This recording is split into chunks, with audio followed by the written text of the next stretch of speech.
점심을 맛있게 드셔서 좋습니다. 저도 맛있게 먹었어요.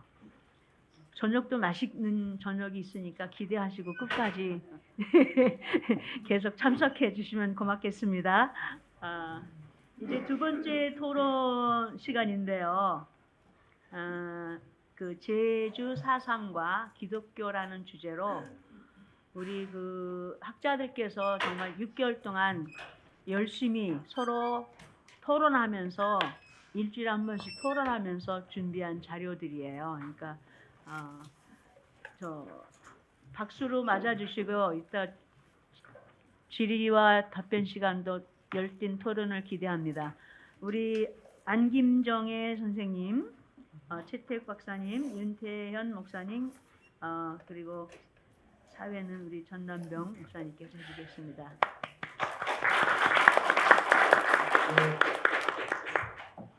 이어받아서 바로 시작하겠습니다. 1시간 20분 세션인데요. 두 분이 발표를 해야 되고 한 분이 논찬을 해야 돼서 시간이 많이 빠져서 바로 진행하도록 하겠습니다. 네, 저는 사회를 맡은 고난받는 이들과 함께하는 모임 전남병이고요. 제가 두 편의 논문을 쭉 읽어보면서 한 편 첫 글에는 은혜를 받았고 두 번째 글에는 충격을 받았습니다.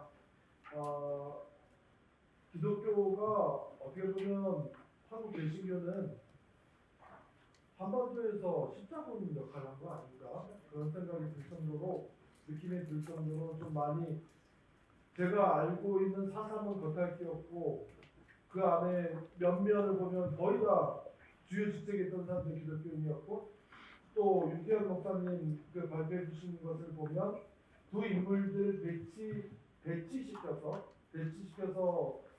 소개하고 있는데 그걸 읽으면서도 충격과 또 한편으로는 좀 눈물과 그런 느낌도 있었는데요.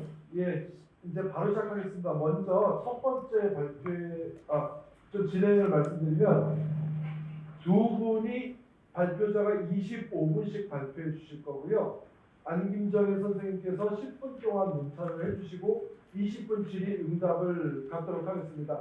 질의 응답 다시 한번 나중에 안내드리겠지만 그런 분들 계시더라고요. 제가 세 가지 질문이 있는데 첫째는 뭐 둘째는 뭐 셋째 그렇게 하지 마시고 질문도 압축적으로 해주셔가지고 많은 분들의 기회를 얻을 수 있도록 해주시면 좋겠습니다. 예, 그러면은 먼저 4.3 항쟁과 기독교 장두와 메시아라는 제목으로 제주 하늘교회를 담임하시는 윤태현 목사님께서 발표해 주실 때 많은 은혜 받으시기 바랍니다. 예, 우리 박수로 맞이할까요? 윤태현 목사입니다. 이제 오늘 다른 발표하시는 분들은 다 학자시고 박사님들이시고 그동안 그 저작 활동도 많이 하셨던 분들이고 저는 목회하는 목사입니다. 또 목회도 열심히 안 하고 주중에는 농사를 짓는 농부이기도 하고요. 그래서 뭔가 학문적인 글을 쓰는데 익숙치 않은 사람이어서 뭐 에세이도 아니고 설교도 아니고 학문적인 글도 아닌 어중간한 글이 되었습니다. 그래서 은혜를 아마 강조하신 것 같습니다. 다 읽진 않고 아무튼 뭐 요약해 읽거나 또 다 읽거나 왔다 갔다 하도록 하겠습니다. 제주에 오시면 4.3 평화공원이라는 것이 있습니다. 그 정부에서 4.3 명예를 회복하면서 그 공동체 보상의 차원으로 그 제주에 세워준 아주 규모가 있는 상당한 박물관 형식의 공원입니다. 그 박물관에 가보면 여러 전시물도 있고 여러 내력도 있고 한데 그 제주 도민들이 그 박물관을 두고 제일 감격스러워하는 부분은 딱 단어 한 글자인데 국비라는 말입니다. 국비 얼마를 들여서 왜냐하면 수십 년간 한 번도 국민 취급받지 못했던 우리에게 나라가 돈을 들여서 이렇게 어마어마한 규모의 공원을 지었다는 거에 큰 감사하고 또 많이 위로가 됐다 이런 이야기 듣고 있습니다. 근데 이제 4.3 평화공원이 그렇게 잘 지어졌고 또 연간 20만 명에 가까운 사람들이 방문하는 국내 최대의 이런 다크 투어 또 성지처럼 되었는데 이러한 평가와 또 많은 활용에도 불구하고 4.3 평화공원에는 아직도 오늘의 4.3을 좀 직시할 수 있는 전시물들이 있습니다. 그 중에 하나가 작품명 행방불명이라는 작품명인데 전시관 마지막쯤에 배치되어 있는 건데 판넬 형식의 전시물인데 작가의 의도는 시신으로 보이는 그 전신 그 사진들이 쭉 있고 정중앙에 본래는 이승만 사진이 있었습니다. 그래서 작가의 의도는 아직도 희생자가 어딘가에 안매장되어서 희생자가 행방불명되었고 가해자도 책임지지 않은 행방불명 상태라는 것을 의미하기 위한 전시물이었는데 지금 사산평화원에 가면 그 이승만 사진은 검은색 판으로 덧대어서 가려져 채 전시가 되고 있습니다. 예측하시는 이유 때문에 그렇습니다. 제가 사산평화공원에 안내를 종종 가면 드리는 질문 중에 거의 다 틀리는 질문이 뭐냐면 우리나라에는 국가 추념일이 공식 추념일이 두 날이 있습니다. 국가가 정한 공식 추념일. 하나는 6월 6일 현충일이고요. 또 하나는 4월 3일이 국가 추념일로 되어 있습니다. 그러니까 형식으로만 보면 우리나라는 굉장히 이행기 정의가 충실하게 된 나라를 위해 싸우다가 돌아가신 분들을 추념하고 또 나라에 의해 폭력에 의해 돌아가신 분들을 추념하는 날을 동시에 갖고 있는 전 세계 몇 안 되는 아주 민주적인 국가로 이행되었습니다. 그런데 제가 늘 질문 드릴 때 그러면 이 4.3을 국가 추념일로 지정한 대통령이 있을 것 아닙니까? 누굴까요? 하면 이게 다 틀립니다. 노무현이 아니고 또 그러면 노무현이 아닙니다. 그러면은 문재인 DJ 하는데 박근혜 대통령입니다. 2014년 그러니까 다들 그 상상이 안 되는 부분이잖아요. 그런데 제가 돌이켜 보면 저는 2009년도부터 제주에 살기 시작했는데 돌이켜 보면 그 무렵에 아마 박근혜 대통령이 아니었다면 국가 추념일을 지정하지 못했을 거라는 생각해 봅니다. 다른 대통령 시절이었으면 아마 이념 논쟁이 더 세게 붙어서 못했을 건데 박근혜 대통령이 어느 날 국무회의를 통해서 하겠다 하니까 된 겁니다. 그냥 물론 반대도 있었지만 큰 보수단체의 반대 없이 그래서 박근혜 대통령이 뭐 하나 했다. 네. 그런데 이제 그 말은 또 뭐냐면 박근혜 대통령 당시에 국가 추념일로 지정했다는 거는 이제 4.3이 더 이상 그런 색깔 논쟁에서 좀 벗어났다는 걸 의미하기도 합니다. 왜냐하면은 본인 아버지인 박정희 대통령도 일정 부분 관련 있는 사항이고 이제 후속 처리 과정에서 그래서 이제 이런 이념 논쟁은 이제 끝났고 또 4.3은 오늘 오전부터 다루고 오후까지 다룰 여러 그 국가폭력 사건 중에 제일 그 형식적으로는 모든 이행기 정의가 끝난 이야기입니다. 왜냐하면 진상 보고서가 나왔고 희생자들의 명예도 회복했고 특별법을 제정해서 국가가 사과도 했고 그리고 2년 전에는 특별법을 다시 한번 재개정해서 만족스럽진 않지만 일종의 보상도 시작했습니다. 그래서 또 국가 추념일도 지정이 돼 있고 그럼 국가가 더 이상 할 수 있는 건 없는 것처럼 되어 있지만 여전히 4.3을 누군가는 폄훼하고 있고 또 4.3은 여전히 빨갱이 논쟁의 그 단골 소재로 등장하는 것이 현실이기도 합니다. 이렇게 4.3을 아직도 이름 붙이지 못한 역사로 남아있는 또 대표적인 전시물이 4.3 첫 번째 전시물은 백비라는 전시물입니다. 그러니까 아무것도 적혀 있지 않은 백지와 같은 비석이라고 해서 백비인데 이렇게 누워 있습니다. 아직 4.3은 공식 이름이 없기 때문인데 언젠가 그 이름을 세워서 정명을 하면 비석을 이렇게 세우겠다는 의미로 비석이 누워 있는 채로 있습니다. 그런데 이제 그런 반면에 저는 이제 전국의 여러 학살지 그리고 학살의 책임자들이었던 사람들이 누워 있는 현충원에 이제 주로 종종 가보는데 그중에 이제 서울 현충원 한 묘비에는 제가 여기 글에 써놓은 것처럼 43페이지에 써놓은 것처럼 믿음 사랑으로 일생을 조국과 결의를 위해 희생하였고 또한 장로로서 복음 전파를 위해 애쓰다가 돌아가셨다 이런 고귀한 글씨와 또 성경 구절이 이렇게 새겨져 있는 분이 있습니다. 그런데 또 뒤편에 그분의 이력을 보면 1949년도부터 시작한 다양한 이력이 있고 장로의 신학대학원을 졸업한 그 신학을 한 이력도 있고 한데 이 고인은 4.3 당시에 제주 경찰서장이었던 사람입니다. 그러니까 이력을 48년도 거는 빼고 49년도부터 기록을 했는데 아마 고의로 뺀 것 같습니다. 아무튼 이렇게 서울 현충원하고 대전 현충원 곳에는 이렇게 본인의 이력을 감춘 채 반성도 사과도 없이 이렇게 존경받는 여러 인물들이 여전히 자리하고 있습니다. 그리고 그들 중에 상당수가 기독교인이라는 안타까움이 있습니다. 4.3을 직간접적으로 관여했던 이 기독교인들은 제주를 토벌했던 경험을 바탕으로 한국전쟁기에 또 다른 토벌을 이어갔고 그리고 그런 과정에서 신생군대에서 제주에서 학살을 했다는 그 경험치를 가지고 나라를 구한 영웅들이 되었습니다. 그러니까 신생군대에서 전투 경험이 없는 군인들 사이에서 유일하게 전투 경험이 있었던 사람들은 여수와 제주에 왔던 군인들이 전투 경험이 있었기에 그들이 이제 나라 구한 영웅들이 되면서 또 이들이 한국전쟁이 끝나고 베트남으로 그리고 그 학살의 기술은 또 80년 5월로 이렇게 쭉 전수되는 과정들을 또 살필 수 있습니다. 지난 한 세기 동안 대한민국은 식민지, 분단, 해방, 대량학살, 쿠데타 모든 것들을 겪으면서 이제 국가범죄 박물관이라고 불릴 만한 이런 시대를 겪어왔는데, 그럼에도 아무튼 기적적으로 민주화로 이행된 나라임에도 불구하고 여전히 과거사 청산 문제가 걸림돌로 남아 있고 요새 또 부각되는 것처럼 늘 그런 일의 걸림돌이 안타깝게 이제 개신교입니다.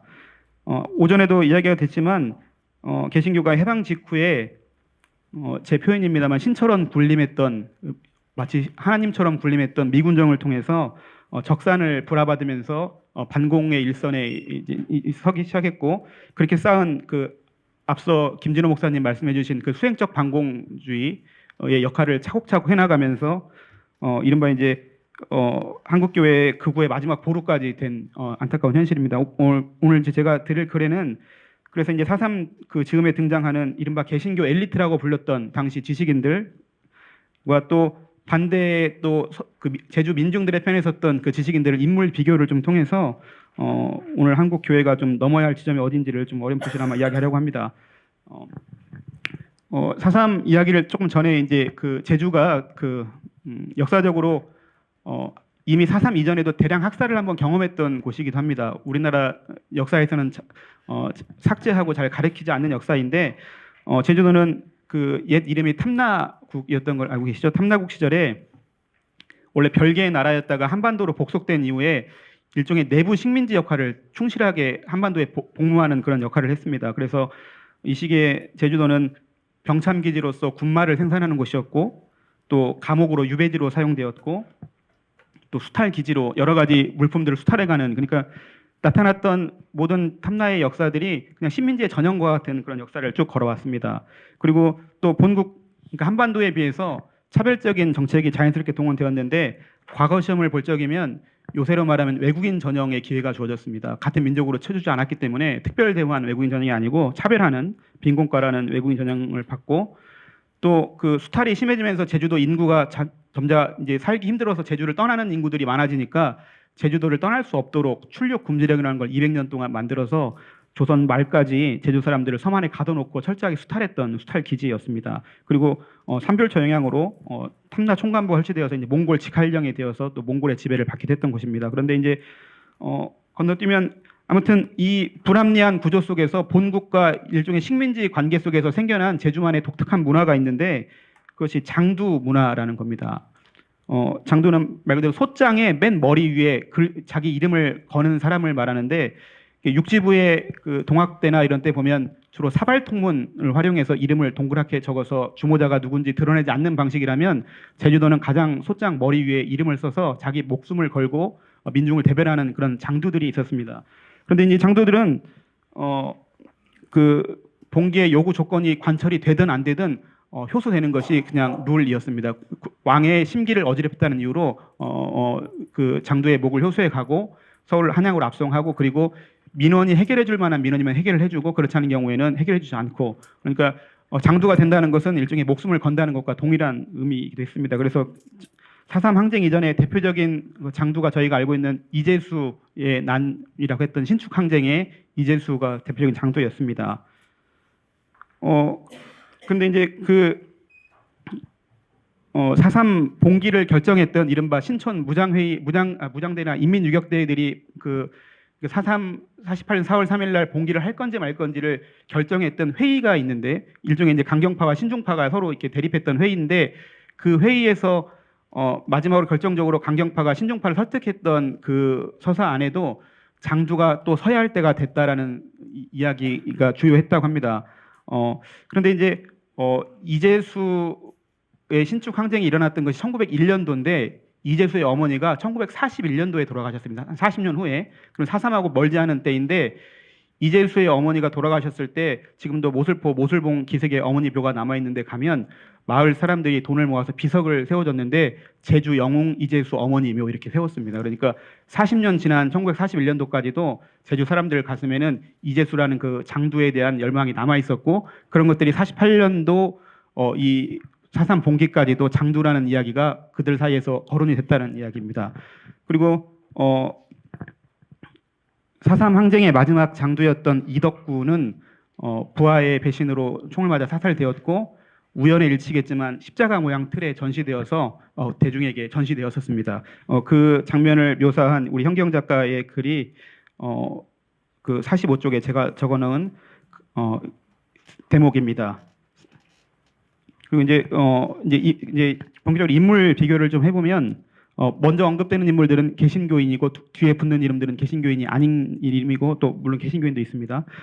4.3 조사의 진상조사와 특별법 제정 등으로 명예회복이 되었음에도 불구하고 4.3을 여전히 공산 폭동 혹은 반란이라고 부르는 그 인식하에는 그 출발이 당시 조병옥 경무부장의 입에서 나왔던 그 제주도 총선거를 반대하는 제주에서 폭동이 일어났다라는 인식이 그 출발입니다. 그리고 경찰청과 미군정도 무장대 습격 등을 폭동으로 규정하고 이 봉기한이들을 폭도로 규정하고 그러니까 이제 이 사건을 이렇게 규정을 했기 때문에 그것들이 지금까지 계속 재생산되고 있는 중에 있습니다. 조병옥은 1년 전이었던 47년도 3.1절 그 발포 사건 앞서도 말씀드렸던 그 사건으로 촉발되었던 30 총파업도 여전히 불법적인 폭동으로 규정을 했었고 그때 제주 경찰만으로 되지 않으니 육지부에서 400명이나 되는 응원 경찰을 내려보냈고 또 당시 47년도에 제주에 내려와서 건국에 방해가 된다면 제주도를 싹 쓸어버리겠다라는 연설을 공개적으로 하기도 했습니다.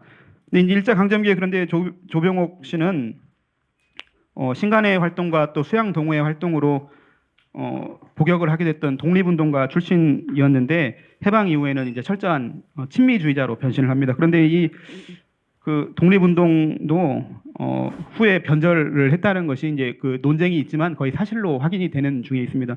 그래서 제가 이제 이번에 자료를 조사하다 보니까 감리교인이어서 감리교 그단 총회 홈페이지에 그 감리교 인물 DB에도 그 조병옥이 훗날 친일 행각에 동참했다 이렇게 인물 정리를 해놨더라고요. 그러니까 이제 뭐 그 행적은 틀림이 없는 것 같습니다. 조병옥은 이렇게 알려진 대로 이제 미국에서 유학한 기독교 엘리트인데 1925년도에 뉴욕 콜ум비아 대학에서 한국의 토지제도란 제목으로 박사 학위를 취득했다라고 본인 회고록에서 주장합니다. 그런데 이것도 사실은 근거가 없는 걸로 지금 거의 판명이 된 이야기입니다. 그리고 이제 사회복음이라는 것을 유학 당시에 성경 공부를 통해서 취득하였는데 이제 사회복음이라는 거의 취지는 굉장히 요새도 본받을 만한 뭐냐면 개인 구원이 아니라 사회 구원에 우리가 더 관심을 가져야 한다는 거였는데 그게 조금 더 이상한 방향으로 되어서 사회학을 해결해야 되는데 그 사회악이 결국은 공산주의다라는 그 도식으로 발전하는 그런 것을 보습니다. 그래서 전투적 기독교론을 설파하는데 1928년도에 YMCA 기관지에 실었던 글 중에는 십자가의 무사란 글에서 기독교가 무력을 쓰는 것은 죄라고 할 수 없다. 이런 이야기를 하기도 합니다. 그러니까 사탄을 제압하기 위해서는 그 사탄 공산주의자들을 제압하기 위해서 기독교가 무력을 사용하는 것이 가능하다. 이런 강경한 발언들을 계속 이어갑니다. 훗날 이제 이런 사회복음에 기반한 전투적 기독론이 공산주의 진영을 사탄화 시켰을 적에 그들을 학살하는 데도 큰 동력으로 작용한 것으로 보입니다. 이제 조병옥은 4.3이 발발하니까 그 응원 경찰을 제주에 급파했고 서청 단장이었던 무몽제를 통해서 서청 단원들을 500명이나 되는 사람들을 제주에 내려보내서 4.3의 강경 진압의 최고 책임자입니다. 근데 이제 아무튼 이 조병옥이 그런데 잘 알려진 개신교 엘리트로 조병옥 박사라고 주로 불렸고 또 후에 정치적으로 이승만과 대립했던 이야기 그리고 더 대중적으로는 한 드라마에서 야인시대라고 몇 년 전에 공전의 히트를 기록했던 거기서 미화가 굉장히 많이 됐거든요. 그래서 마치 정치적인 소신이 있는 대단한 기독교 인물인 것처럼 그동안 많이 알려져 왔지만 아무튼 해방 이후에 곳곳에서 벌어진 인간 학살에는 늘 빠지지 않는 이름이 조병옥입니다. 특히 이제 4.3 당시에 오라리 방화 사건이라고 그 48년 5월 1일 날 일어났던 그 방화 사건으로 이제 4.3이 좀 평화적으로 해결될 수 있었던 4.28 평화회담이 결렬이 되는데 그때 그 오라리 방화 사건을 처리하기 위한 최고 순회회의에서 평화협상을 주도했던 당시 구현대장 김익렬을 공산주의자로 몰아세우면서 결국은 그 평화협정을 맺었던 김익렬을 해임시키고 결국은 강경진압으로 나서는데도 조병옥이 가장 앞장섰습니다. 조병옥은 당시의 회의 기록을 보면 김익렬의 아버지가 국제공산주의자고 그 지령을 받아서 아들 김익렬이 저런다라고 얘기했는데 이미 그 당시에 김익렬 아버지는 김익렬이 5살 때 돌아가신 지 한참 된 때였습니다.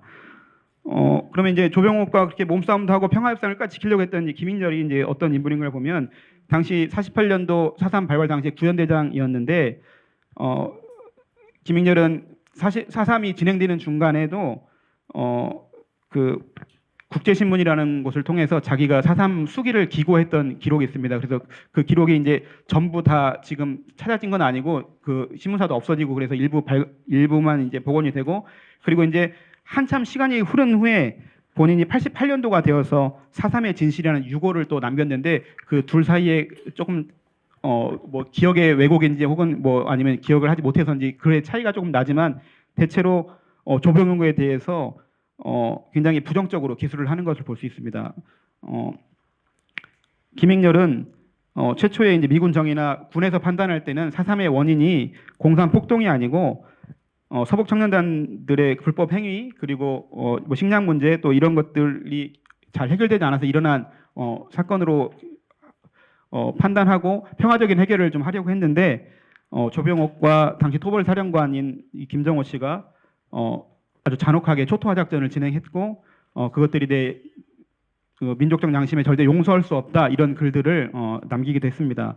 이 김익렬은 본래 이제 학도병 출신의 육군 예비 군사학교를 이제 예비 사관학교를 졸업한 일본군 소위였다가 해방을 맞았는데 해방 후에 당시 많은 군사 엘리트들이 했던 것처럼 군사 영어학교를 졸업하고 소위로 임관하여서 부연대장을 하던 중에 부연대장을 하고 4.3 직전에 연대장으로 진급하여서 4.3이 발발하니까 처음에는 이제 군이 개입하지 않고 경찰력으로 제압을 하는 도중에 이제 되지 않으니까 군이 토벌 작전에 참여했을 때 김익렬은 선선무 후 토벌이라는 그 좀 완만한 정책을 했지만 앞서 경찰과 조병옥의 강력한 유혈 진압을 막지 못하고 결국 본인이 맺었던 4.28 평화회담이 깨져버렸고 후에 이제 구현대장에서 해임이 되고 여수의 14연대에 가서 근무를 합니다. 그러니까 이제 이게 이제 뒤에도 할 얘기겠지만 김익렬이 구현대를 떠나서 14연대에 복무하면서 여수의 군인들이 제주도 상황을 누구보다 잘 알았을 거라는 추측을 가능하게 합니다. 그러니까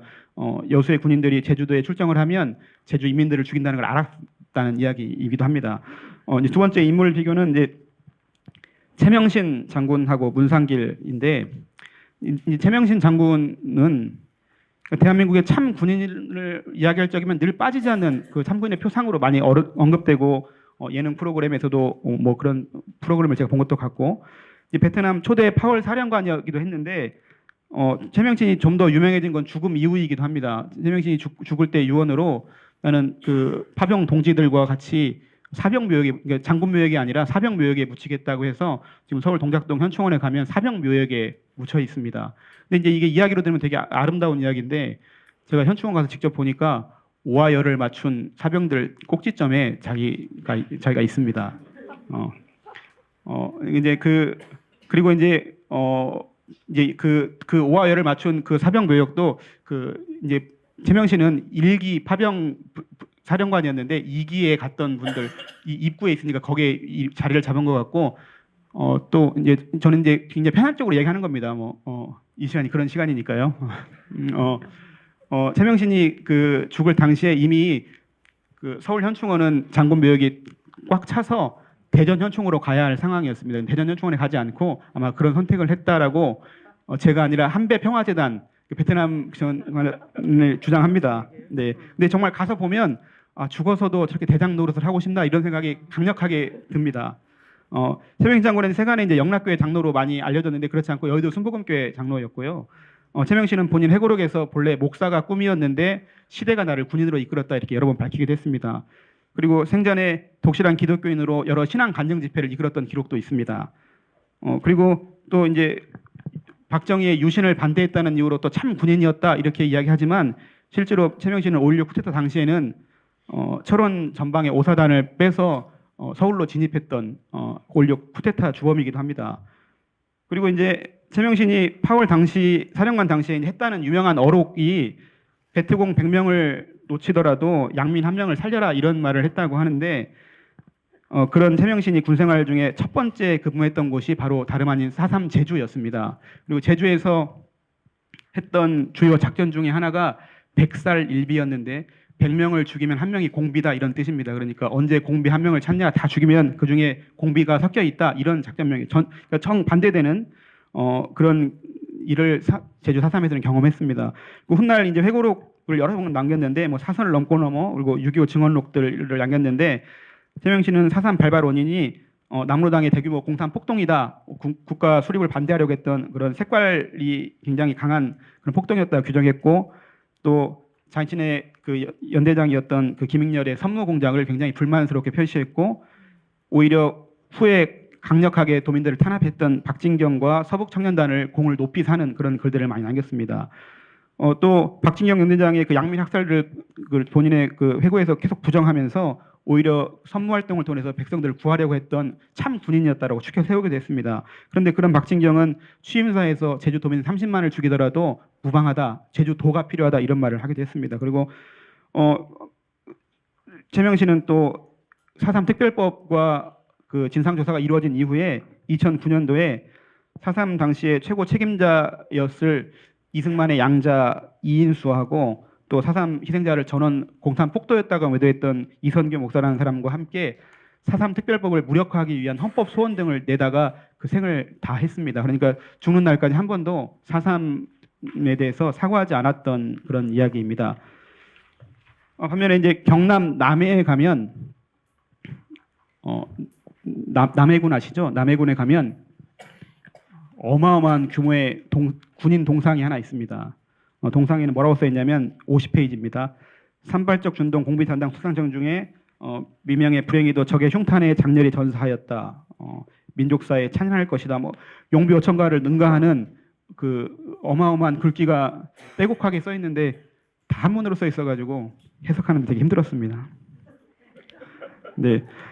김익렬 이 사람 이제 주인공은 김익렬의 후임으로 김익렬이 이제 부연대장에서 그 평화협정에 대한 그 책임을 지고 해임된 후에 취임했던 박진경 동상입니다. 그 양자가 나중에 남해군에서 국회의원도 하고 그래서 이제 그 영향으로 아마 그렇게 된 것 같은데 바로 이 박진경이 앞서 말씀드린 것처럼 제주도민 30만을 희생시켜도 무방하다는 망언을 쏟아냈고 실제로 부임한 지 20여일 만에 6천 명이나 되는 제주도민들을 검속했습니다. 그래서 박진경의 그 놀라운 활약에 고무되었던 이 미군정이 중령으로 부임했던 박진경을 한 달도 채 되지 않아서 대령으로 승진시켜주는 파티가 열렸습니다. 그리고 그날 밤에 파티연에서 술을 마시고 잠을 자다가 부하의 총에 맞아 암살되었습니다. 네. 네. 근데 이제 이 박진경을 암살한 사람 중에 한 명이 누구냐면 그 앞서 언급했던 그 최명신 소대장의 중대장이었던 문상길이라는 중이었습니다. 근데 이제 문상길은 그 또한 그 기독교인이었습니다. 독실한 기독교인이었습니다. 그래서 문상길이 이제 상관을 죽였다라는 그 죄목으로 사형 언도를 받으니까 신문 지면에 곳곳에서 문상길을 구명하기 위한 여러 성명서가 발표되었는데 그 중에 기독교 민주 동맹이라는 곳에서도 문상길의 한 행동이 의로운 행동이었다라고 그 사형에서 감형을 시켜달라는 성명서를 내기도 했었고 피고인들이 이 결코 사감이 아니라 민족을 사랑하는 정의감에서 범행을 감행했다는 것을 의심할 여지가 없으니 감형하라 이런 요구들을 막 했습니다. 그리고 문상길 중위는 법정 최후 진술에서도 우리가 이제 다 죽고 나면 하나님 나라 법정에서 새로 만날 텐데 거기서는 내가 무죄를 받을 것이다 이런 말을 남기기도 했습니다. 그러니까 그 스스로가 굉장한 독실한 기독교 신자였고 똑같이 최명신과 그 같은 기독교 신자였지만 일종의 신앙 양심으로 백성들을 탄압하는 그 자기 상관 박진경을 암살했던 그러니까 이제 저희가 민주화가 요원한 때 자주 소환하던 이름이 있죠. 히틀러 암살을 하려고 했던 보네포 목사를 많이 소환했었는데 그 보네포 못지않은 그 문상길이라는 인물이 우리 역사 안에도 있었다. 그리고 태백산맥에 보면 사권에 그 문상길을 잠깐 언급하는 내용이 있습니다. 그 소식이 제주에서 이런 상관을 쐈다 이런 소식이 들려오니까 그래요 문상길 같은 사람이 어디 쉽간디 이런 사투리로 대목이 나옵니다. 그러니까 같은 기독교인이었던 최명신과 문상길의 이런 상반된 선택. 이 문상길은 이렇게 정부 수립 이후에 군인으로서는 최초의 이제 사형수가 되어서 형장의 이슬로 사라져버렸고 그 흔적이 사라져버린 반면에 최명신은 여전히 추앙받는 인물로 그렇게 현충원에 남아 있습니다. 이제 세 번째 인물은 문용채, 또 같은 문씨인데 문형순. 제주 4.3 항쟁 희생자가 이제 뭐 2만 5천 3만 명에 달하는 중에 분명히 해결 가능했던 시점이 두 번 정도 있었는데 한 번이 4.28 평화회담이 맺어졌을 때 김달삼이라는 무장대 두목하고 구현대 김익렬하고 평화협정을 맺었던 그때 그리고 두 번째가 박진경이 암살하고 초소화작전이 시작되기 전에 한 번 기회가 있었는데 두 번 다 무산되었고 이른바 48년도 10월 넘어서 11월에 시작되는 이른바 초토화 작전 시기에 희생자의 한 85% 이상이 그때 희생되었습니다. 그러니까 그 앞서 막을 수 있는 기회가 분명히 있었는데 이때 이제 안타까운 것 중에 하나가 4.28 평화협정이라는 것이 있었는데 그 김익렬하고 인민유격 때 김달삼 사이에 맺었던 평화협정인데 4월 28일 날 협정을 맺고 3일 뒤인 5월 1일 날 메이데이 날 오랄이라는 제주의 동네에서 방화 사건이 일어났고 그 방화를 이른바 그 평화협정을 깨고 산 사람들이 했다라고 몰아세워서 평화협정을 깼던 일입니다. 그런데 당시에 이제 김익렬은 그 군에서 수집한 증거를 바탕으로 이게 산 사람들의 소행이 아니고 우익 청년단원들의 소행이라는 것을 밝혀냈는데 그 조병옥과 미 군정에 의해서 그것들이 묵살되고 평화협정이 파기가 됐습니다. 그런데 훗날 이제 4.3 취재반을 이끌었던 4.3 재단 이사장도 했던 양조은 그 당시 기자가 심층 취재를 통해서 결론을 내리기를 우익 청년단의 방화가 맞는 걸로 조사가 많이 되었습니다. 근데 당시에 이제 그러면 사건을 조작한 그 조작범들이 있는데 그 조작 중심에 있었던 것이 앞서서 그 신학대학원을 나오고 어쩌고 했던 그 감춘 이력의 주인공이 바로 이 문용채 경찰서장인데 이 사람이 독실한 기독교 신자였고 당시 제주 경찰서장이었는데 실은 일제 만주군 출신의 이제 친일 군인이었고 4.3 발발 전에는 군인이 아니라 경찰로 먼저 제주에 내도해서 취임사에서 말하기를 도민 여러분은 경찰을 신뢰하고 순종하고 항거의 태도를 취하지 말라 이렇게 굉장히 강압적인 말로 도민들을 위협했던 기록도 남아 있습니다. 문용채는 오라리 방화 사건 일어났을 때 현장을 출동했던 현장 그 담당 경찰이었는데 당시에 동승했던 동아일보 기자를 통해서 이게 무장대 소위인 것처럼 기사를 내도록 종용했습니다. 지금도 그 우리나라는 아니고요. 서방의 많은 그 신문 관련한 기자들은 그 군의 편의를 제공받고 기사를 쓸 수 없도록 이렇게 되어 있습니다. 그런데 이제 일종의 그 취재 윤리를 어긴 그 동아일보 기자를 통해서 편의를 제공하고 자기들이 의도한 대로 기사를 쓰도록 이렇게 했습니다. 그리고 이제 그 문용채는 또 그 전에 어떤 일도 벌였냐면 47년도 그러니까 4.3 1년 전에 있었던 3.1절 발포 사건으로 사람들이 죽고 난 이후에 발생했던 그 30 총파업 이후에 또 고문치사가 발생했는데 그 고문치사를 은폐하려고 했던 주체이기도 했습니다. 검시관을 서북 지역 출신의 의사로 교체해서 검시서를 바꾸려고 했던 범행 당사자이기도 합니다. 물론 당시 미군정이 그런데 그걸 허락치 않아가지고 무산되었었습니다. 아무튼 이렇게 4.3 당시에 학살 책임자들이 제주의 그 이력들을 바탕으로 군하고 경찰에서 승승장구하고 또 나중에 정치인으로 또 재계에 진출하여서 대한민국의 주류가 되어갈 적에 한쪽에서 극장 매표원을 전전하며 생계를 이어가다가 쓸쓸히 돌아가신 분이 있습니다. 바로 누구냐면 4.3 당시에 모술포하고 또 성산포 경찰서장이었던 문영순이라는 사람입니다. 서장입니다. 문영순도 4.3 당시에 많은 그 서청 출신들과 같은 그 고향이었습니다. 서북 출신의 사람이었는데 언급된 인사들의 그런 친일 행적과 달리 독특하게 그 경찰 중에 드물게 독립운동을 했던 신흥무근학교 출신의 그 경찰이었습니다. 이 문영수는 모술포에 근무할 당시에는 모술포교회 조남소 목사하고 그 선무활동을 통한 협정을 통해서 백성들을 많이 살리기도 했고 훗날 이제 한국 전쟁이 발발하고 예비검속을 통한 학살 명령이 떨어졌을 적에 성산포에 근무하면서 당시 학살 명령이 내려왔던 공문에 지금도 그 공문이 사본으로 남아 있는데 한문으로 부당함으로 불이행이라고 써서 답장을 보내고 그 학살을 시행하지 않았습니다. 그래서 당시 제주가 4.3이 진정된 이후에 한국 전쟁이 발발하고 예비 검속을 통해서 또 많은 사람들이 희생되었는데 그 학살의 광풍이 성산포 지역은 비껴갈 수 있었던 것이 바로 이 문용순이고 이제 2017년 18년 넘어오면서 경찰이 그 하도 욕을 많이 먹으니까 과거 우리 경찰 선배들 중에서 좀 추앙할 만한 일이 뭐가 있나를 막 역사를 들추다가 경찰 영웅이라는 것을 만들어냈는데 1호가 그 80년 5월에 광주의 안병하 치안감 그 발포 명령을 거부했던 경찰 영웅으로 삼았고 그 다음에 두 번째 경찰을 문영순으로 해서 한 70년 만에 문영순을 기억하고 기념하는 일이 이제 제주에서 벌어지고 있습니다. 그리고 이제 네 번째 몇 분까지죠? 지났습니까? 예. 아이고 죄송합니다. 빨리 한다고. 네, 뭐 한병선 조몽구인데요. 마저 하겠습니다. 뭐 시간 늦은 거. 네. 괜찮습니까? 네, 네. 이제 한병선은 뭐 이제 그 어마어마한 인물인데요. 이제 그래서 맨 마지막에 넣은 게 중요한 인물 아니겠습니까? 이제 제주가 그 제가 그 앞에 이제 내용을 건너뛰었지만 그 이미 고려 시대에서 조선으로 넘어올 무렵에 대량 학살을 한번 경험했는데 그때 사람이 얼마나 많이 죽었냐면 그를 표현하는 그 글귀가 남아 있는데 조선 시대에 처음으로 제주도에 부임했던 관리가 그 제주의 현무암 아시죠? 구멍이 뽕뽕뽕 난 현무암을 처음 본 거예요. 육지에 없으니까 그 현무암을 보고 그 옛날 합적의 난 때 죽은 사람들의 한숨이 터져나온 거냐 물어볼 정도로 사람이 어마어마하게 죽었다는 기록이 남아 있어요. 그러니까 이제 몽골 잔당을 그 토벌한다는 중에 100년을 몽골 사람들이 제주 사람하고 섞여 살았거든요. 한 2,500명, 3,000명 가까이가 그냥 시집장가하고 살았다는 거예요. 자식 낳고. 그런데 몽골 사람들과 결혼한 사람들, 그 자식들 다 대량 학살을 했거든요. 그리고 이제 역사에는 한 줄로 단일 민족의 기틀을 마련하였다 이렇게 정리하고 넘어갔어요. 근데 이제 그때 학살할 때 어떻게 하냐면 이제 그 고려 조정에서 군사를 계속 내려보내는데 내려보내는 족족 깨져요. 이게 제주 도민들이 똘똘 뭉쳐가지고 그 모코들하고 몽골 사람들하고. 그러니까 이제 고려가 어떤 결정을 하냐면 고려의 최정예 군사 최영 장군을 내려보내거든요. 근데 그 역사가 되풀이되는 것이 4.3이 구연대만으로 토벌이 안 되니까 여수를 토벌했던 대전의 이연대를 교체해서 제주도로 내려보내면서 제주에 대량 학살이 발생했습니다. 근데 그 이연대를 데리고 들어왔던 것이 한병선입니다.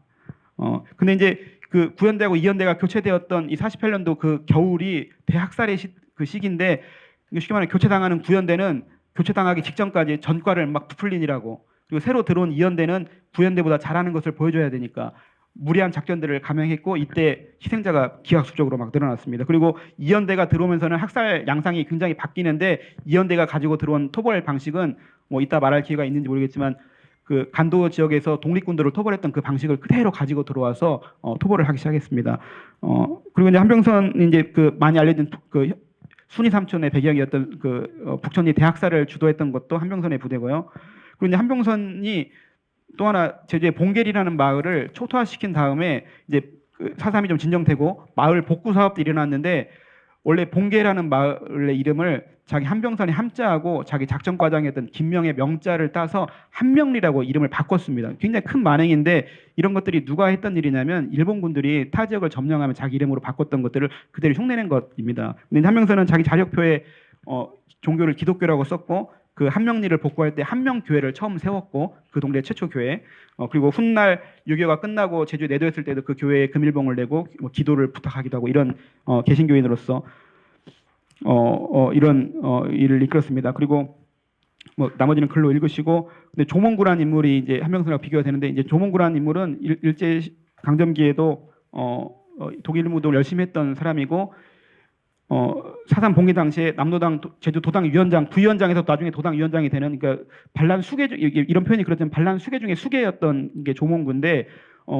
조몽구는 4.3 발발 직후에 그 김달삼과 같이 해주로 북한으로 넘어가서 인민대회도 참석하고 제주도를 떠납니다. 그래서 잘 도망 다니는 와중에 제주에 남아있던 자기 어머니, 부인, 어린 자녀 3명은 인근 바닷가 백사장에 걸려서 다 희생되었습니다. 그런데 조몽구는 한국전쟁이 끝날 무렵에 부산에서 검거가 되었는데 그때는 좀 정상적이었나 아무튼 민간 재판 결과 10년형을 받았습니다.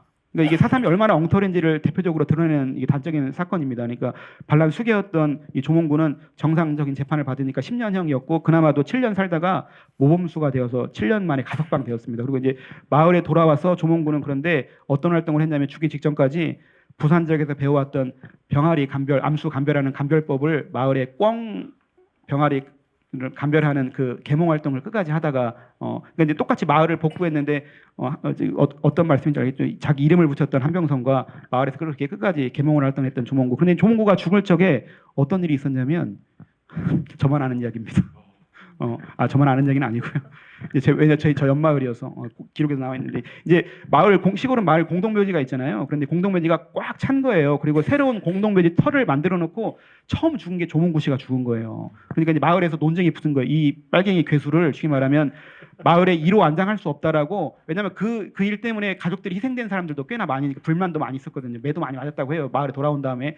그런데 그때 마을 노인회 원로회 분들이 나서서 묻어라. 그 어른이 그 시절에 할 만한 일을 했다. 그래서 1호로 안장되었고 지금은 가족묘역이 생기면서 그 파묘해서 가족묘역으로 갔습니다.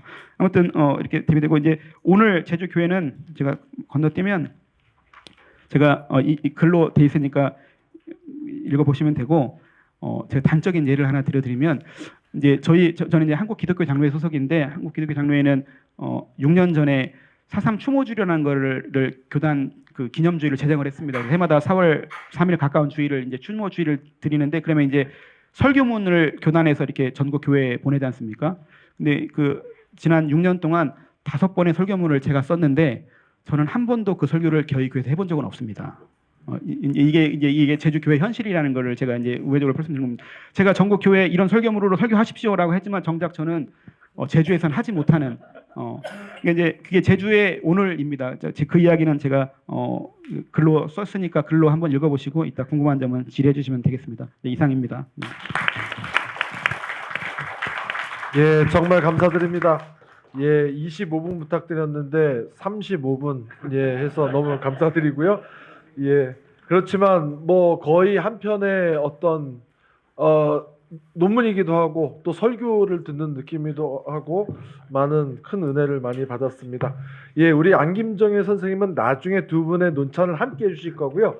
바로 이어서 여순 사건과 기독교라는 제목으로 한반도 통일역사문화연구소 최태욱 선생님께서 발표를 해주시겠는데 우리 따뜻한 박수로 맞았으면 좋겠습니다.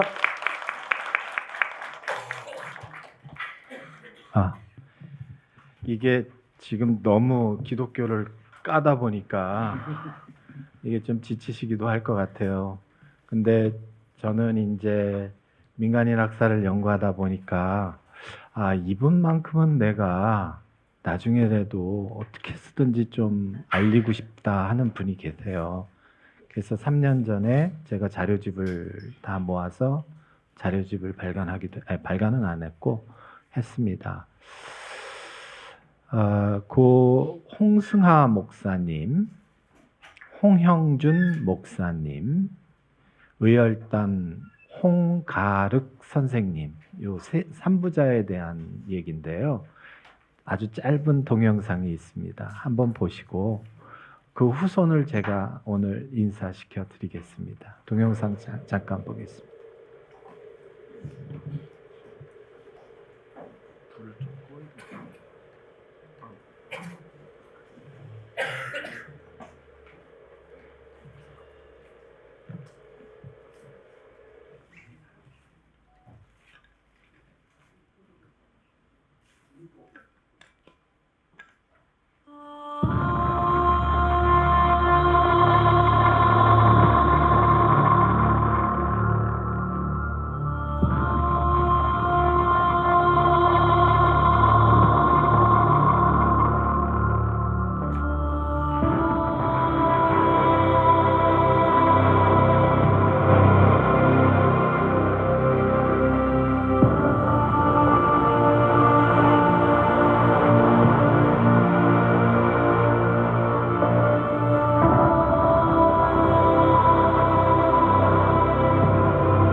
신약전서 가운데 특히 그대의 머릿속에 강렬히 자극하여 조선 독립운동에 참여하게 한 먼저 그 나라와 의를 추구해라.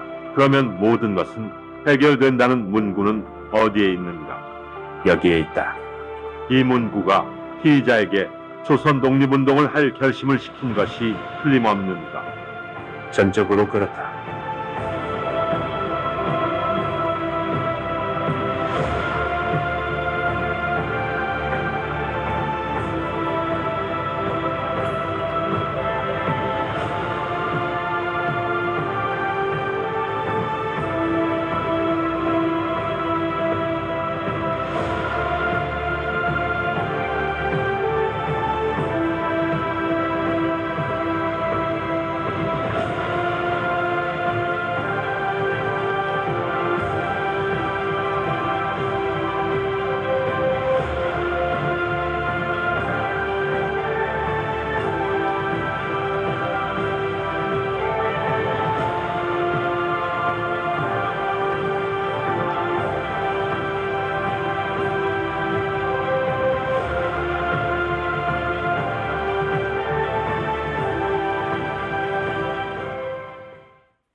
조금 영상이 짧은데요. 유족들은 기록이 없죠. 그래서 어떻게 해서든 했습니다. 찾아내서 이렇게 했습니다. 홍가륵 선생은 홍승아, 우리나라 최초 하와이 신민회를 조직한 홍승아 목사님, 그 다음에 끝까지 신사참배를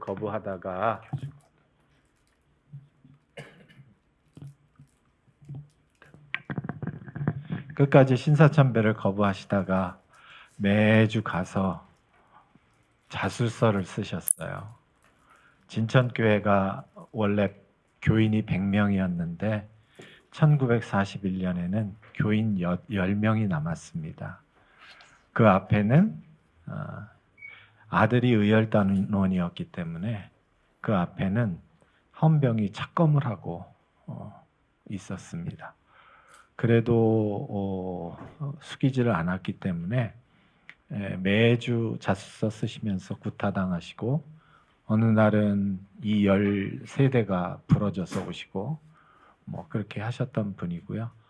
홍가륵 선생님은 나는 공산주의자다라고 재판에서 밝혔지만 항상 가슴에 신약전서를 품고 다니셨고 처형 당시에도 품고 계셨던 것으로 알고 있습니다.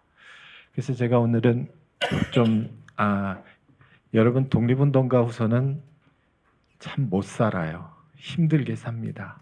그래서 제가 오늘 좀 소개를 해드리겠습니다. 이쪽으로 좀 나오십시오.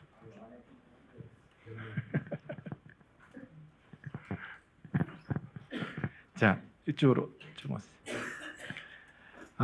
이분이 의열단 홍가륵 선생님의 둘째 아드님 홍우영 선생님이시고요. 외손자 이형식 선생님입니다. 여러분 반겨주시기 바랍니다. 제가 이걸 하는 이유가 있어요. 기독교인들에게도 이런 기독교인 목사가 있었고 기독교인이 있었다라는 것을 잊지 말자. 이것이 우리의 기독교의 전통이 되어야 한다. 정체성이 되어야 한다. 그런 생각으로 이 두 분을 소개시켜 드렸습니다. 감사합니다.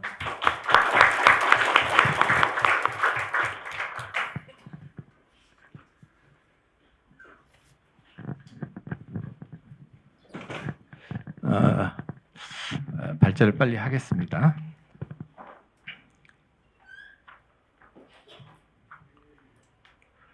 제 발제는 한 10분 정도 하면 될 것 같습니다. 서론은 제가 좀 읽겠습니다. 여순사건은 1948년 10월 19일 여수주둔 제14연대가 제주 4.3 진압군 파견을 거부하는 항명을 일으키자 육군총사령부와 국방부가 이를 반란사건으로 규정해 반군을 토벌한 사건이다. 총사령부와 국방부는 10월 21일 반군토벌 사령부, 10월 30일 호남방면 전투사령부, 49년 3월 1일 호남지구 전투사령부 및 지리산지구 전투사령부를 조직하여 반군을 토벌하는 과정에서 이른바 계엄령의 근거에 반군에 동조했다고 의심되는 민간인 수천 명을 집단 학살했다. 토벌군이 민간인을 집단하는 학살하는 과정에서 기독교인은 항명 사건을 반란 사건으로 규정한 국가 권력의 정책에 동조하면서 반군 토벌에 협력했다. 기독교인들은 먼저 반군 협력자를 색출하는 데 가담했다. 또한 반군 토벌 전투 사령부 소속 제5여단장 여단장 김백일 중령과 제2여단장 여단장 원영덕 대령은 모두 기독교 출신이거나 기독교인으로 토벌 작전을 전개하는 과정에서 민간인 직결 처형이 포함된 계엄령을 포고했고 군법회의 재판장으로 반군 협력 민간인의 생사를 결정했다. 토벌군 야전 부대장 중에도 기독교인이 다수 포진해 있었다. 이들은 비기독교인 지휘관보다 훨씬 적극적으로 반군 협력 민간인들을 체포, 분류, 처형하였다. 그리고 반군과 반군 협력자를 수사, 분류하는 임무를 맡은 육군정보부 특별방첩대 특별조사관 6명 중 3명이 기독교인이었다. 이들은 반군 협력자를 반공 이념이 아닌 선악에 근거해 분류했다.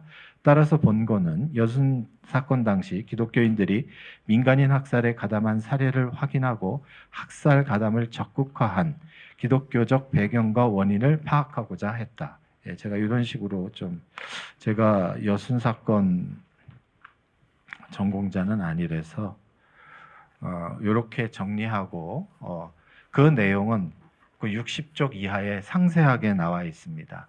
그래서 제가 뭐 특별히 설명할 거는 없고 여러분들이 그 참조해서 보시면 될 것 같고요.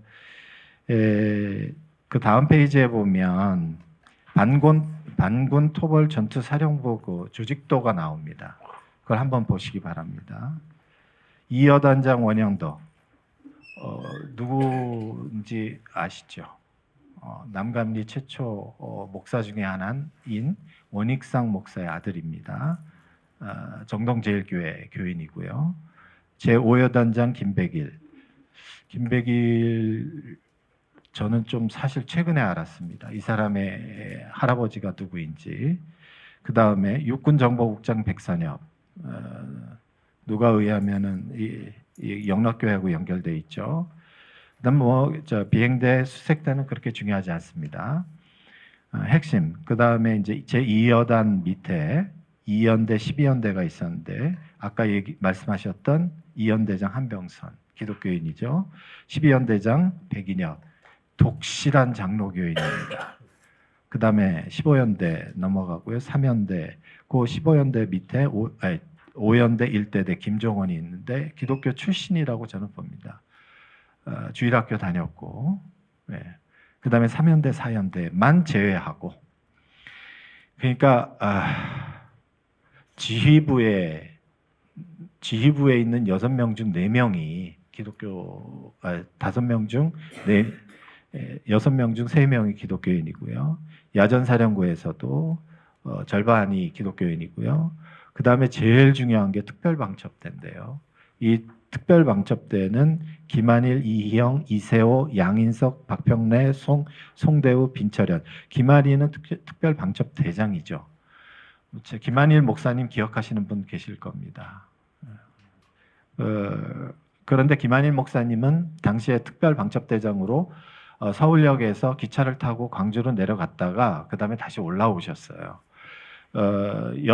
광주에서 수사본부를 차리고 이걸 한 사람은 이희영, 이세호, 양인석, 박평래, 송대우, 빈철현인데 반장은 빈철현이었습니다. 어쨌든 이희영은 평양 대부흥회가 일어났던 장대영 교회 교인이었고요, 집사였고요. 그 다음에 이세호는 우리 윈스 선교사의 그러니까 전도한 사람의 아들이죠. 이세호 아버지도 목사예요. 그 다음에 양인석은 정체가 확인되지 않았는데 충북에서 기독교인으로 활동했습니다. 자, 제가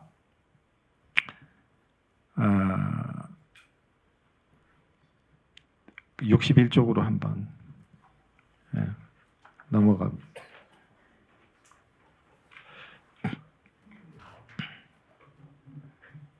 저는 사실 설마 김백일이 기독교 집안에서 태어났을까 했는데 이게 맞더라고요. 그래서 이분은 또 명동 그 어디죠? 거기가 명동교회 연길 그 김야견 목사 용정교회 그 출신이에요. 김영학 선생님이라고 계세요.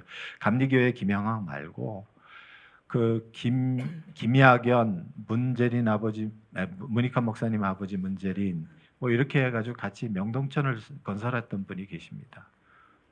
그리고 만주의 3.1 운동을 주도했던 분이죠. 김영학 선생님이.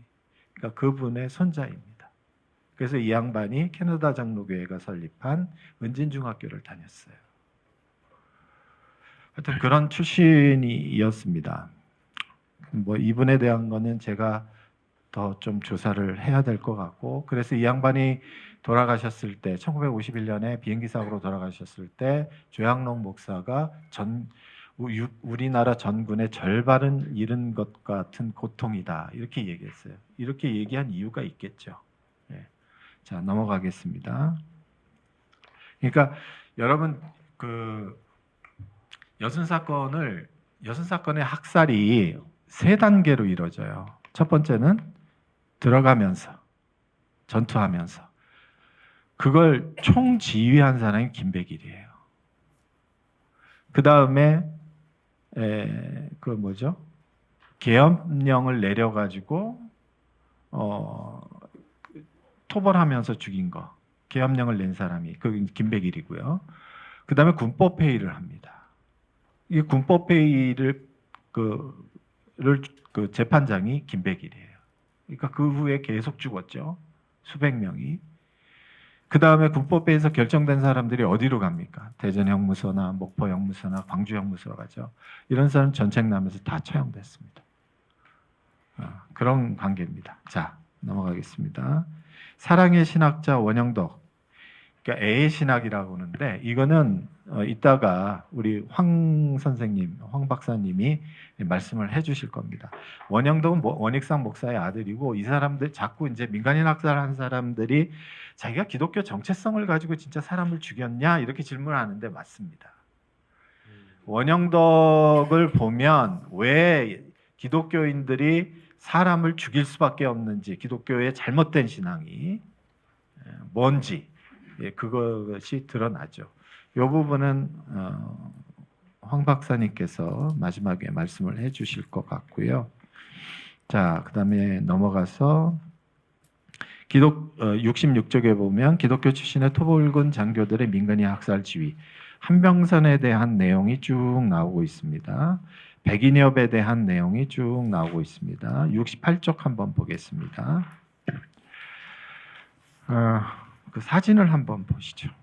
사진이 69쪽. 69쪽 보면 이렇게 띠 둘렀죠. 띠. 군인이. 네. 이게 백인엽 부대예요. 이게 백인엽이 이제 순천 진압의 주력군이죠. 순천 진압의 주력군인데 얘네가 사람들 잡아다가 오른쪽에 보면 여수 서국민학교 있죠. 여수도 마찬가지입니다. 이렇게 딱 갈라놓은 거예요.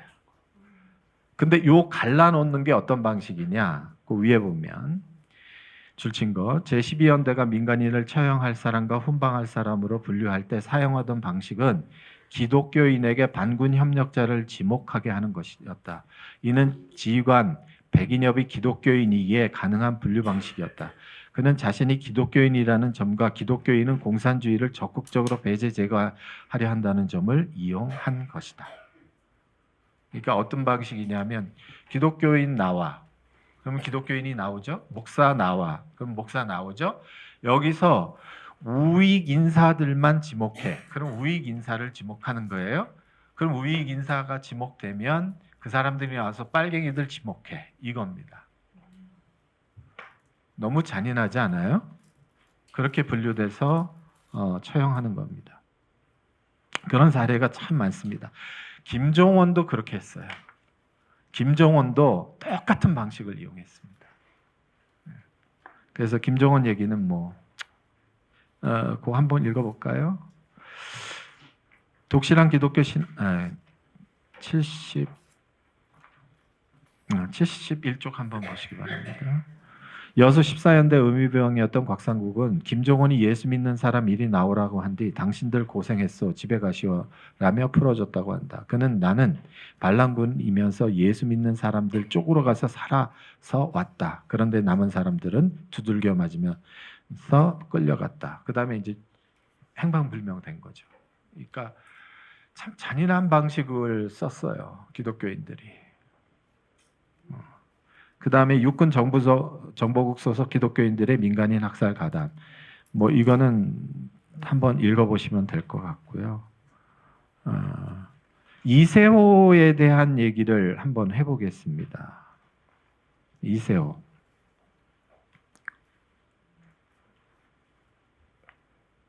그 뒤에 3번 폭력에 가담한 기독교인의 신앙 논리 바로 위에 보면 여기 보면 이제 그런 얘기가 나와요. 이제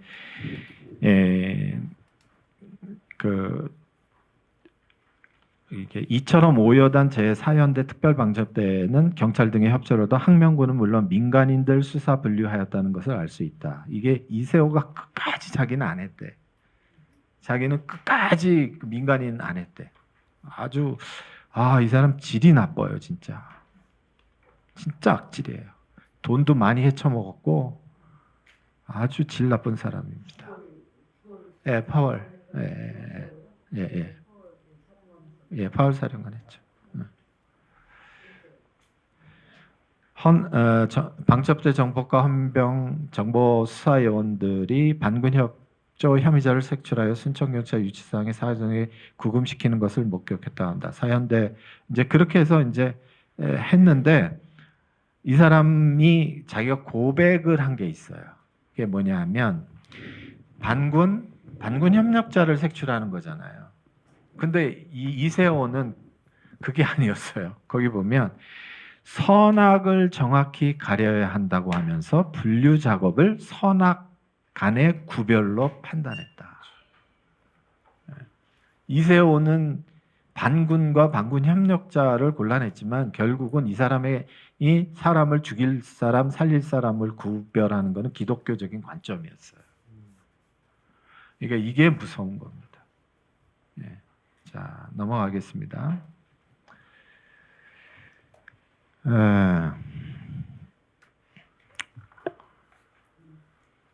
이거 좀 긴데 그냥 살짝 한번 읽어보겠습니다. 3번 결론입니다. 기독교 출신 반군토벌 지휘관들은 기독교인들을 활용해 항명군 협력자를 색출하였다. 이는 기독교인들이 공산주의와 이에 동조하는 세력에 대한 적대감을 가지고 있고 이를 적극적인 행동으로 옮긴다는 것을 잘 알고 있었기 때문이었다. 이와 같은 국가폭력에 대한 기독교인의 적극 동조는 폭력이 행해지는 현장에서도 그대로 나타났다. 1948년 10월 21일 여순 항명군 토벌을 위해 조직된 반군 토벌 전투사령부에 기독교인들이 비정상적으로 많았다는 점이 그 신뢰가 될 수 있다. 자, 말씀드렸고요. 그 다음에 쭉 결론만 말씀드리겠습니다. 본고는 이를 적극성이라는 단어에서 찾았다. 해방 이후 기독교인들은 국가 권력에 동조 연동하면서 제가 제일 중요한 개념을 동조 연동이라고 봤습니다. 이거는 제가 이제 컬렉티브라는 단어에서 찾았는데요. 우리나라에서는 이거를 집단이라고 번역을 했어요. 근데 저는 컬렉티브가 맞다고 생각합니다. 뭐냐하면 집합적 요소가 있어요. 국가 폭력이 있으면 여기에 동조하고 협력한 사람들은 교집합 부분이 있는 거예요. 그 교집합 부분이 뭔지 그걸 우리가 규명해야 하는 겁니다. 기독교 입장에서는. 그래서 저는 그거를 적극성이라는 단어로 표현을 했습니다.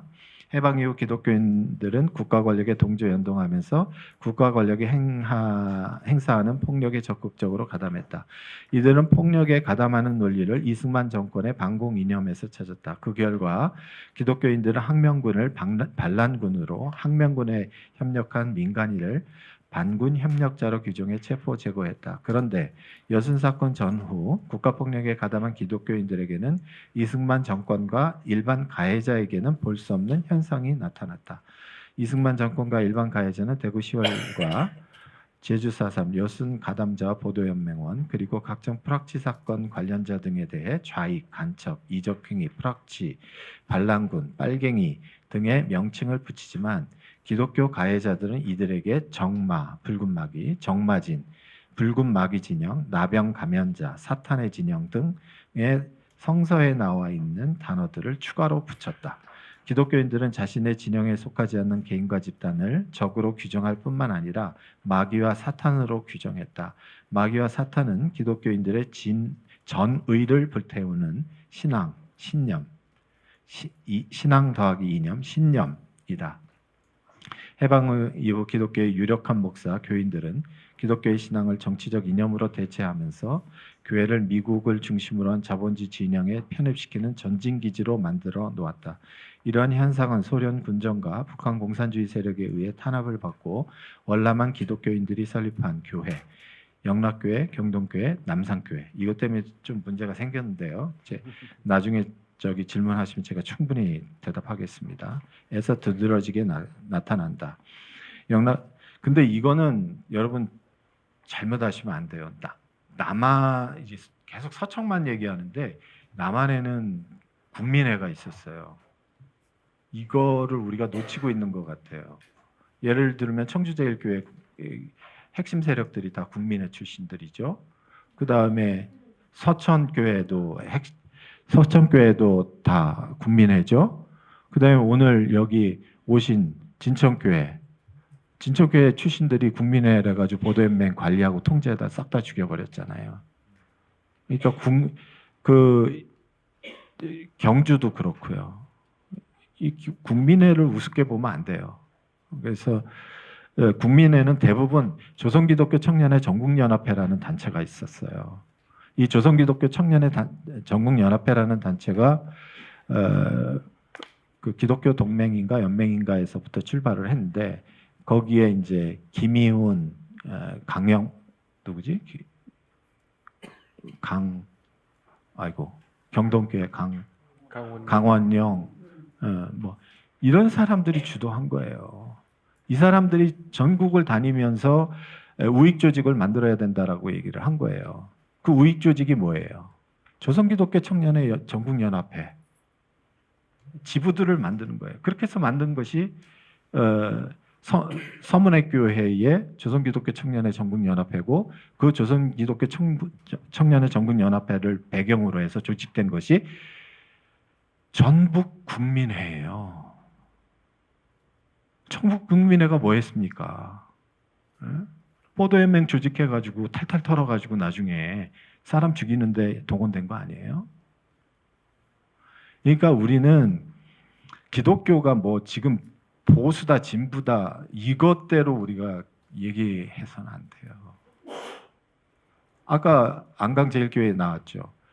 안강제일교회에서 그 일을 주도하신 분이 1960년대 이후에는 민주화 운동의 주력이 돼요.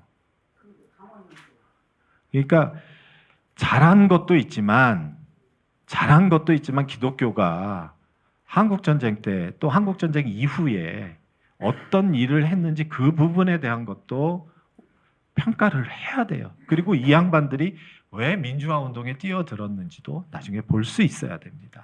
그 이유도. 그러니까 좀 시간을 많이 썼습니다. 그래서 저는 이런 그 기독교가 왜 적극적인가, 왜 적극적으로 그렇게 나서는가 그 부분을 우리가 좀 고민도 해야 되고 그 속에서는 아까 말씀드렸던 것처럼 과점이요. 그 다음에 욕망. 저는 이제 사익 추구라고 봤습니다. 사익 추구를 다른 면으로 기복 신앙으로 봤고요. 이제 그것이 신학적으로 보면 중심에서 작동하고 있는 것이 아닌가 그런 생각을 좀 했고요. 여기에 전쟁이라는 상황이 덮치면서 자기 진영을 형성해서 그 진영 안에서 자기의 방어선 또는 공격선 이런 것들을 만든 것이 아닌가. 여순 사건도 그런 측면에서 제가 좀 봤습니다. 이상입니다. 감사합니다. 예, 큰 박수 부탁드립니다. 예. 지금 뭐 바로 질문하고 싶으신 분들도 많겠지만 조금만 참으시고요. 우리 평화를 만드는 여성의 상임 대표이신 안김정혜 선생님께서 논찬을 먼저 해주시고 휴식 시간을 조금 줄여서 질의응답 받도록 하겠습니다. 우리 그 자료집에는 57쪽과 78쪽에 안김정혜 선생님의 그 논찬이 실려 있습니다. 예, 우리 박수로 맞이하겠습니다. 감사합니다. 예. 들리시나요? 예, 지금 10분 만에 끝내겠습니다. 한 편당 뭐 5분씩. 예, 4.3 항쟁과 기독교 장도와 메시아 윤태현 목사님 말씀 잘 들었습니다. 저도 개인적으로는 저희 어머님 아버님이 목사 전도사님이셔서 그것도 그 유명하다는 거 순복음 중학교에 저도 이제 기독교적인 배경에서 쭉 자랐습니다만 이렇게까지 정말 많은 사람들이 이렇게 개입이 돼서 한국 전쟁 때 전후죠. 전에도 이제 많은 학살 사건이 있었으니까 전후로 해서 집단 학살에 연루가 됐다는 얘기. 저는 이제 계보는 정확히 잘 모릅니다. 기독교 계보는 잘 모르지만. 그래서 일단 윤태호 목사님의 이 장두와 메시아 이 글 잘 봤습니다. 저는 장두하면 이제 동백꽃이 생각이 나고 메시아라고 얘기하시는데 이 도대체 장두와 메시아를 일치시켜서 보시는 의미로 저는 이렇게 이해를 했고요. 딱 이제 제가 존경할 만한 사람은 이제 문상길, 문형순 두 사람이 이름이 나와서 좋았고요. 이제 이름의 이제 정명의 문제인데 4.3 항쟁이라고 여기 쓰셨습니다. 저도 이제 항쟁이라고 보고요. 제가 2018년도에 제주 도민들 서울에서 크게 70주년을 하셨던 분들에게 이제 제주도민들이 항쟁이라고 불렀으면 좋겠다. 왜 주체가 되어서 항쟁이라고 여태 못하십니까? 라고 얘기했더니 아직까지 학계에서도 의견이 일치되지 않았다. 또 중앙이나 주류 언론 등이 아직 인정을 안 한다라고 얘기를 합니다. 저는 이건 주체성의 문제라고 봐요. 그래서 본인들이 특히 이제 당사자들이 이걸 주장을 하지 않고 나서는 그런 역사는 인정을 못 받는다고 생각을 합니다. 그래서 제가 이제 강정 평화대행진 가면 꼭 이제 그분들 만나서 여름마다 이제 쭉 말씀을 드렸는데 아직도 그분들 입에서는 4.3 항쟁이라는 얘기를 안 꺼냅니다. 그래서 오늘 윤태호 목사님 그 제목에 4.3 항쟁이라고 하신 거에 저는 이제 100% 동의합니다.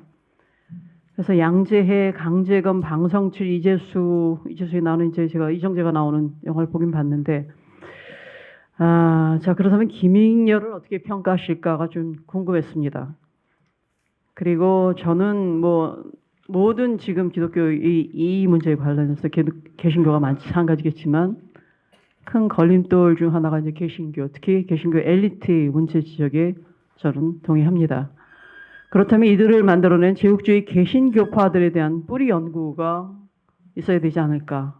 그리고 이들이 조선 그리고 남한 내 반공 기독교에 미친 영향, 인맥 형성 등을 좀 더 정교하게 파악해낼 필요가 있다라는 생각이 저는 들었습니다. 이건 미국을 차치하고 저는 이건 도저히 해석과 평가를 할 수 없는 문제라고 생각을 합니다. 그래서 여순에서도 마찬가지지만 4.3의 미군의 역할 그리고 미국 대한 정책이 빠져 있는 게 저는 좀 아쉬웠습니다. 물론 이제 그걸 다 전제로 하셨겠지만 그 미국의 제2차 세계대전을 한반도를 특히 남한을 전리품의 하나로 봤죠. 그래서 38선 이남의 한반도 남한을 철저하게 대서 봉쇄 반공의 전초기지의 하나로 만든다는 것이 당시에 미국의 대한 정책이었고 이는 이승만과 친일파 그리고 지금 나아가서 지금 말씀하시는 기독교 엘리트들의 반공 정책 수립에 부합됩니다. 이것이 이제 단정으로 이어지고 지금까지 우리가 전쟁 상태로 돼 있는 거죠. 그래서 미국을 조금 더 저는 그 배경으로 봤으면 그리고 이 기독교의 뿌리라고 얘기하는 제국주의적인 기독교성을 반드시 얘기해야 되지 않을까라는 생각이 듭니다. 이제서도 결국은 그들이 상층부들이 종교를 빌미로 해서 그들이 만행을 저지르는 것에 대해서 저는 들고 일어났다라고 봅니다. 그래서 이 부분을 반드시 좀 포함을 시켜주셨으면 좋겠고 제주 4.3은 미군이 철저하게 개입한 초토화 작전이었습니다. 3대 군정장관 윌리엄 딘이라는 사람은 4.3 항쟁을 폭동으로 규정을 합니다. 지금 조병옥뿐만 아니라 이미 이 위에서 내려왔다는 거죠.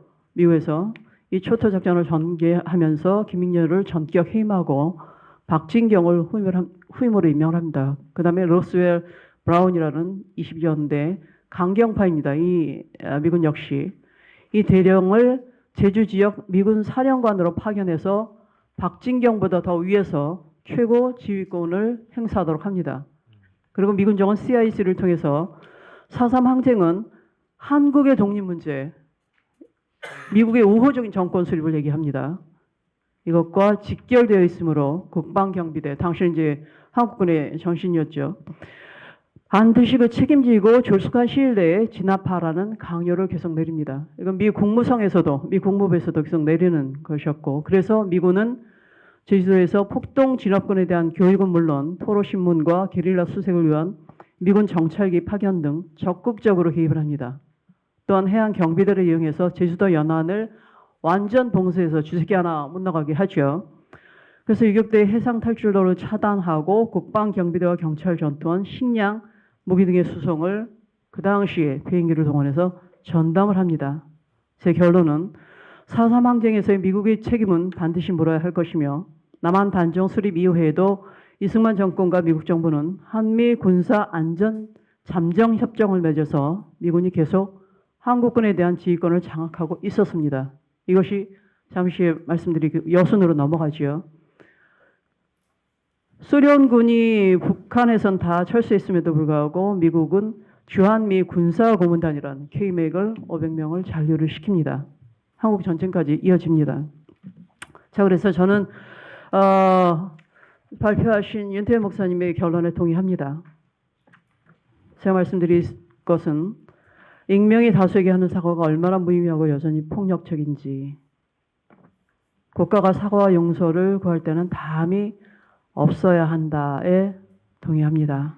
하지만 여기서 국가를 추상적으로 보지 말고 당시 가해 지휘 체계를 정확히 파악해서 구체적으로 이름을 실명을 거론해서 역사에 남기고 인권 파괴범에 대한 공소시효를 소멸시키고 구상권 청구 등 법적 처리도 명문화할 필요가 있다라는 결론으로 말씀드리겠습니다. 다음 여순 사건과 기독교 말씀드리겠습니다. 최대영 목사님은 저랑 일기 진화이 때 같이 조사를 진행을 했었고 지금도 역시 이 문제로 같은 모임에서 공부를 하고 있습니다. 자, 정명의 문제인데 여순 사건이라고 이제 지금 법률 명칭과는 좀 다른 걸 쓰고 있습니다. 법률안의 명칭은 여수순천 19 사건 진상규명 및 희생자 명예회복에 관한 특별법이라고 얘기를 하죠. 반란이란 얘기, 폭동이란 얘기를 절대 쓰면 안 됩니다. 근데 여전히 지금 뉴라이트 쪽에서는 반란이라고 얘기를 하는데 어떤 사람은 이제 군사 반란도 얘기하죠. 14연대 반란이다라는 얘기를 일부 여수, 순천 지역의 지역민들이 하는 얘기 들었습니다. 왜 그런가 하면 우리는 여기에 개입되고 싶지 않다. 여수, 순천 시민들은 순진했는데 14연대라는 군대가 반란을 일으켰다라는 얘기를 어떤 분이 하시더라고요. 여순 갔더니. 그래서 그건 아닙니다라고 이제 말씀을 드렸는데 어쨌든 이제 이 정명의 문제도 여전히 남을 것이고 이 법률안의 명칭 이렇게 길게 가야 할 것인가에 대해서 저는 의문이 듭니다. 여순 항쟁 간단하게 저는 했으면 하는 생각이 들어서 굳이 이렇게 길게 안 쓰면 좋지 않을까라는 그 의견을 드려봅니다. 그리고 사건의 배경 쪽에서 동포의 학살을 거부한다라는 그 삐라가 나돌았습니다. 4.3 우리가 거기 가면 결국은 동포를 학살하게 되는데 우리는 동포의 학살을 거부한다라는 삐라가 돌면서 저는 이게 정당했다라고 봅니다. 그런데 기독교 지금 지휘 체계에서는 그렇게 얘기하죠. 붉은 마귀, 사탄의 진영이다라는 얘기를 합니다. 물론 이게 틀렸다라고 저는 생각을 하고요. 그래서 기독교 그 군 지휘관들의 토벌 작전 인식 지적하신 거에 동의합니다. 자신이 기독교인이라는 점과 기독교인은 공산주의를 적극적으로 배제, 제거하려 한다는 점을 이용해서 아까 말씀하신 최 목사님 말씀하신 손가락총으로 자, 쟤는 빨갱이, 쟤 공산주의, 손가락총이라고 얘기했죠. 그래서 그 사람들을 다 이제 죽게 만드는 그래서 이제 기독교인으로 하여금 민간인 학살을 적극화하는 기독교인의 동력 중 하나다. 그리고 국가폭력에 대한 기독교인의 적극적인 동조, 이승만 정권의 반공 이념에 기독교인들이 적극 동조했다에 동의합니다. 근데 이제 아까 4.3에서 말씀드렸던 것과 똑같이 미국과 미군의 진압작전 직접 개입의 문제는 반드시 여기서 짚고 넘어가야 합니다. 아까 말씀드렸다시피 미국은 미 국무부를 통해서 계속해서 지시를 내립니다. 지금 이 시점에서 남한 내 빨치산을 완전 토벌하지 않으면 이승만 정권은 생존하지 못한다. 따라서 이승만 정권의 생존 능력을 시험하는 리트머스 시험지로서 여순을 진압하는 것을 미국으로서는 가장 최종의 목표로 삼습니다. 그래서 이때는 이제 미국의 강력한 후원을 받아서 단종을 수립한 이승만 정권이죠.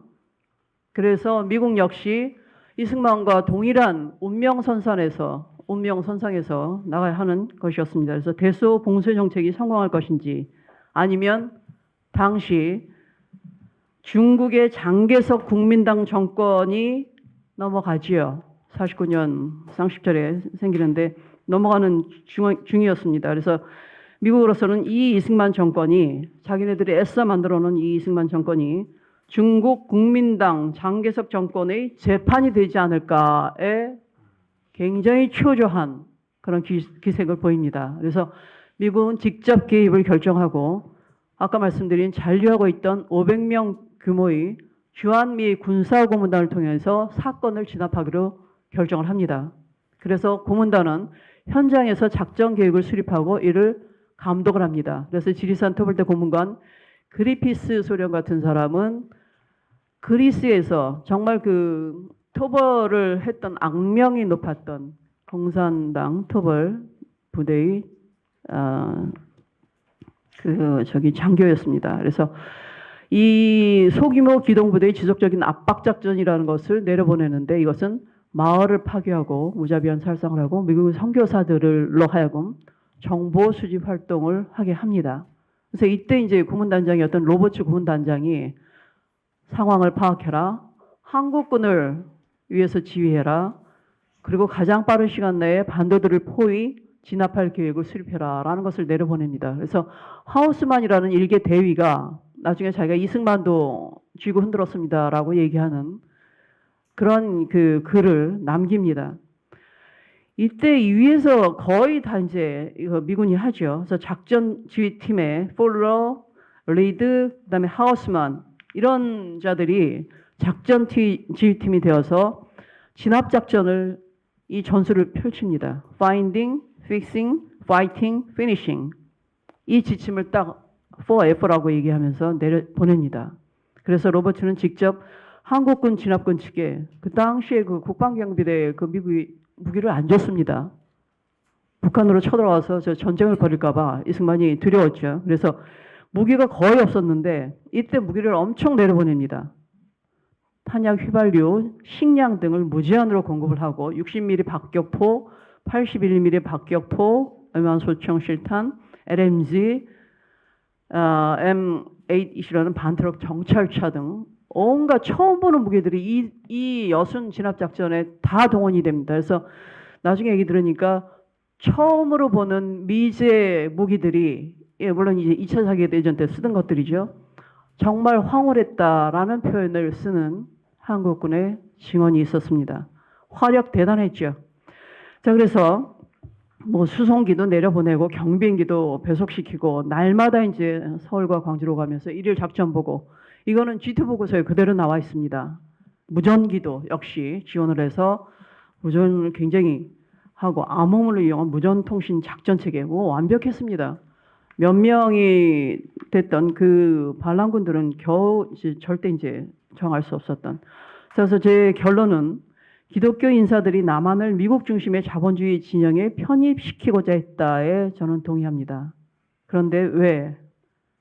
미국에 대한 일종의 환상과 신화는 어떻게 만들어졌나? 그리고 그 뿌리는 무엇인가에 대해서 저는 좀 더 의문을 갖고 만약에 대답을 해주실 수 있으면 해주시면 감사하겠습니다. 예, 이상입니다. 예, 감사합니다. 우리 박수 부탁드립니다. 예, 빠른 진행을 위해서 앞으로 한 7분, 죄송합니다. 7분 정도만 더 하겠는데요. 먼저 최태욱 선생님이 좀 답을 해주실게 안김정혜 선생님이 마지막으로 말씀하신 왜 미국에 대한 남한 기독교 인사들의 미국에 대한 일종의 환상과 신화는 어떻게 만들어졌을까? 그 뿌리는 무엇이라고 생각하는가에 대해서 좀 말씀을 해주시면 어떨까요? 여러분은 이게 우리가 1945년도 이후에 정보가 늦을 거라고 생각하는데 정보가 엄청나게 빨랐습니다. 46년, 47년 넘어가면서 미국 쪽에서 반공종교동맹이라는 걸 조직해요. 이 반공종교동맹은 전 세계적으로 조직을 한다. 물론 미국 감리교회가 반대하면서 실패를 했지만 그걸 그대로 적용했습니다. 근데 그거를 가장 충실하게 그 이행한 그 곳이 어디냐면 남한 교회입니다. 그래서 한경직이나 김희훈이나 심지어 조병호까지 이거를 너무나 잘 알고 있어요. 반공종교 동맹이라는 것은 그 NSC 그게 몇이더라? 미국 대외 정책의 그 봉쇄 정책이 있거든요. 그 봉쇄 정책을 그 머릿말이 됐던 거예요. 머릿말이 됐고 그것을 기독교적으로 초안을 했어요. 그래서 이거를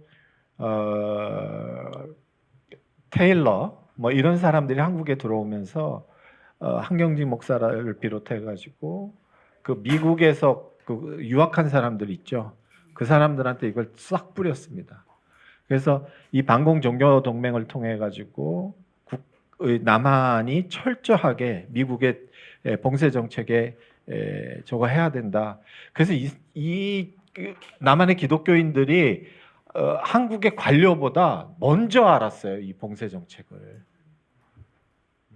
그래서 굉장히 무서운 겁니다. 그래서 오늘 선생님께서 말씀하신 거는 이게 이제 단순히 기독교 신앙에서 이런 게 아니고 이걸 작동시키는 사람들이 있었다. 이 작동시키는 사람들은 기독교 그 미국을 먹은 사람들인데 대형교회 목사였고 이 사람들이 이거를 작동시켰다. 그리고 그걸 추앙했다. 사실은 이쪽에 논문이 하나 나와야 됩니다. 그 다음에 선교사들의 정보 수집 활동을 했다는데 이거는 자료가 너무 많습니다. 저기 보면 그 보고한 내용들이 다 나와요. 특히 순천 지역 그 영문 보고서에 보면 진짜 간첩행위 했습니다. 미국한테 그런 선교사들 보고서가 쫙 있고요. 적극적으로 배제했다. 그러나 이걸 작동하려고 하는 인간들이 있었다. 그 다른 사람들은 정확하게 모르지만 한경직이나 조병옥이나 이런 사람들이 이거를 알고 있었다. 그렇습니다. 뭐 이상입니다. 그리고 여순 사건 항쟁 말씀하셨는데 저는 항쟁이라고 말하고 싶죠. 그래서 제가 놓치고 싶지 않은 것이 있습니다. 그건 뭔 가해 체계를 놓치고 싶지 않습니다. 지금 얘기했던 것처럼 반공종교동맹, 그 다음에 그 대구 10월 사건, 10월도 저는 사건이라고 보는데 친일파 문제. 그러니까 항쟁적인 측면에서 봤을 때 친일파 나쁜 놈이 되지만 가해 체계에서 가해 체계 입장에서 보면 친일파 문제는 국가의 정체성을 형성하는데 친일파가 어떻게 생존했는가를 보여주는 거거든요. 이건 항쟁의 시각에서 볼 수는 없습니다. 이거는 사건의 시각에서 봐야죠. 그래서 저도 항쟁이라고 생각합니다. 근데 그냥 연구자로서는 사건에 머물고 싶다. 그런 생각입니다. 이상입니다. 예, 윤태현 목사님 이어서 그 네. 논찬에 대해서 또 응답해 주시면 감사하겠습니다. 제가 전국의 많은 민간인 학살지를 다녀보면 그 위령탑이나 위령 시설들이 있잖아요. 그런데 대한민국 전국 어디를 다녀도 항쟁이라고 이름을 공식으로 붙여놓은 곳이 딱 한 군데 있습니다. 어디냐면 대구입니다. 대구 10월 항쟁 위령 이렇게 돼 있습니다. 그러니까 그 대구가 가진 큰 역설이에요. 지금 대구가 갖고 있는 그 우리나라에서 차지하고 있는 그 보수의 심장이라고 불리는 TK 지역에. 근데 거기는 유일하게 항쟁이라고 이름을 붙여놨어요. 저는 그게 일종의 폭력처럼도 느껴졌어요. 순간. 어떤 의미로 드리는 말씀인지 알겠죠? 그리고 저는 이제 항쟁이라고 이름을 붙였는데 이제 정명의 문제가 늘 이제 오랜 세월 이제 공산 폭동이냐 아니면 이제 반분단을 기치로 들었던 항쟁이냐 이제 대립이 있었는데 사실 그 중간 단계는 어떤 단계였냐면 이제 87년 6월 항쟁 이후에 대도된 이른바 요새는 쓰지 않는 말이지만 양밀 학살론, 그러니까 우리가 무고하게 죽었다. 그러니까 그렇죠. 그러니까 이제 제주 도민들 입장에서는 그 반란이나 폭동의 굴레를 벗어나기 위해 첫 번째 취한 입장은 우리가 아무것도 몰랐다였습니다. 무고했다. 그런데 그 김경훈 시인이 쓴 그 유명한 시구가 있죠. 이유 없이 죽은 것이 억울한 게 아니라 죽어서 이유가 없어진 것이 억울하다. 좀 헷갈립니까? 분명히 그 4월 3일 날은 이유가 있었다는 거죠. 그런데 4.3을 그 정명으로 가기 위해서 무고함, 그러니까 대한민국 제가 학살지 많이 돌아다녀 보면 그렇게 불효자들이 많아요. 우리 아버지 다 무식했다는 거예요. 우리 어머니 무식했고 글자도 몰랐고. 근데 당시에 다 최고 많이 배운 분들이었고 동네에서 글 좀 쓸 줄 알았던 분들이었는데도 왠지 무고함을, 그러니까 옛날에는 그래서 양민이라고 불렀잖아요. 요새는 쓰지 않는 말이지만 양민의 반대말은 불량국민이 되지 않기 위한 그 몸부림이 있었다는 거. 그리고 근데 요새 제주도 좀 변화가 있어요. 좀 알았다. 우리가 알았기에 싸웠다라고 좀 변해가는 중입니다. 그러면 항쟁으로 갈 수 있는데 최고의 걸림돌은 분단 상황이라는 것이고요. 그리고 이제 장두라는 말 메시아하고 제가 이제 데뷔에 썼던 말인데 그 48년 정부 수립 이전에 CIA가 그 한국의 생존 전망이란 보고서에 이승만 인물을 평가한 장면에 어떤 대목이 나오냐면 모세와 메시아를 결합한 구원자를 자처한다. 이승만을 두고.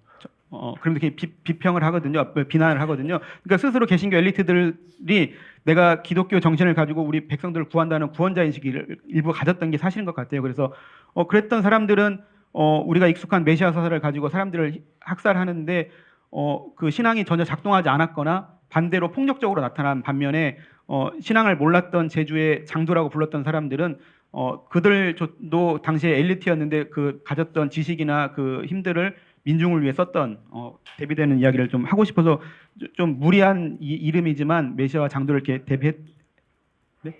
대비했던 거고요. 그리고 이제 세 번째 이제 그 개신교 이 세 번째 그 선생님 말씀해주신 이 연구가 굉장히 미비한 게 사실이고, 왜냐하면 논문을 그 4.3하고 기독교 개신교를 동시에 키워드를 넣으면 나오는 논문이 정말 뭐 몇 손가락 안에 끝납니다. 그만큼 연구가 없고 이제 늘 핑계가 있죠. 저는 연구자가 아니니까 연구 많이 해주시면.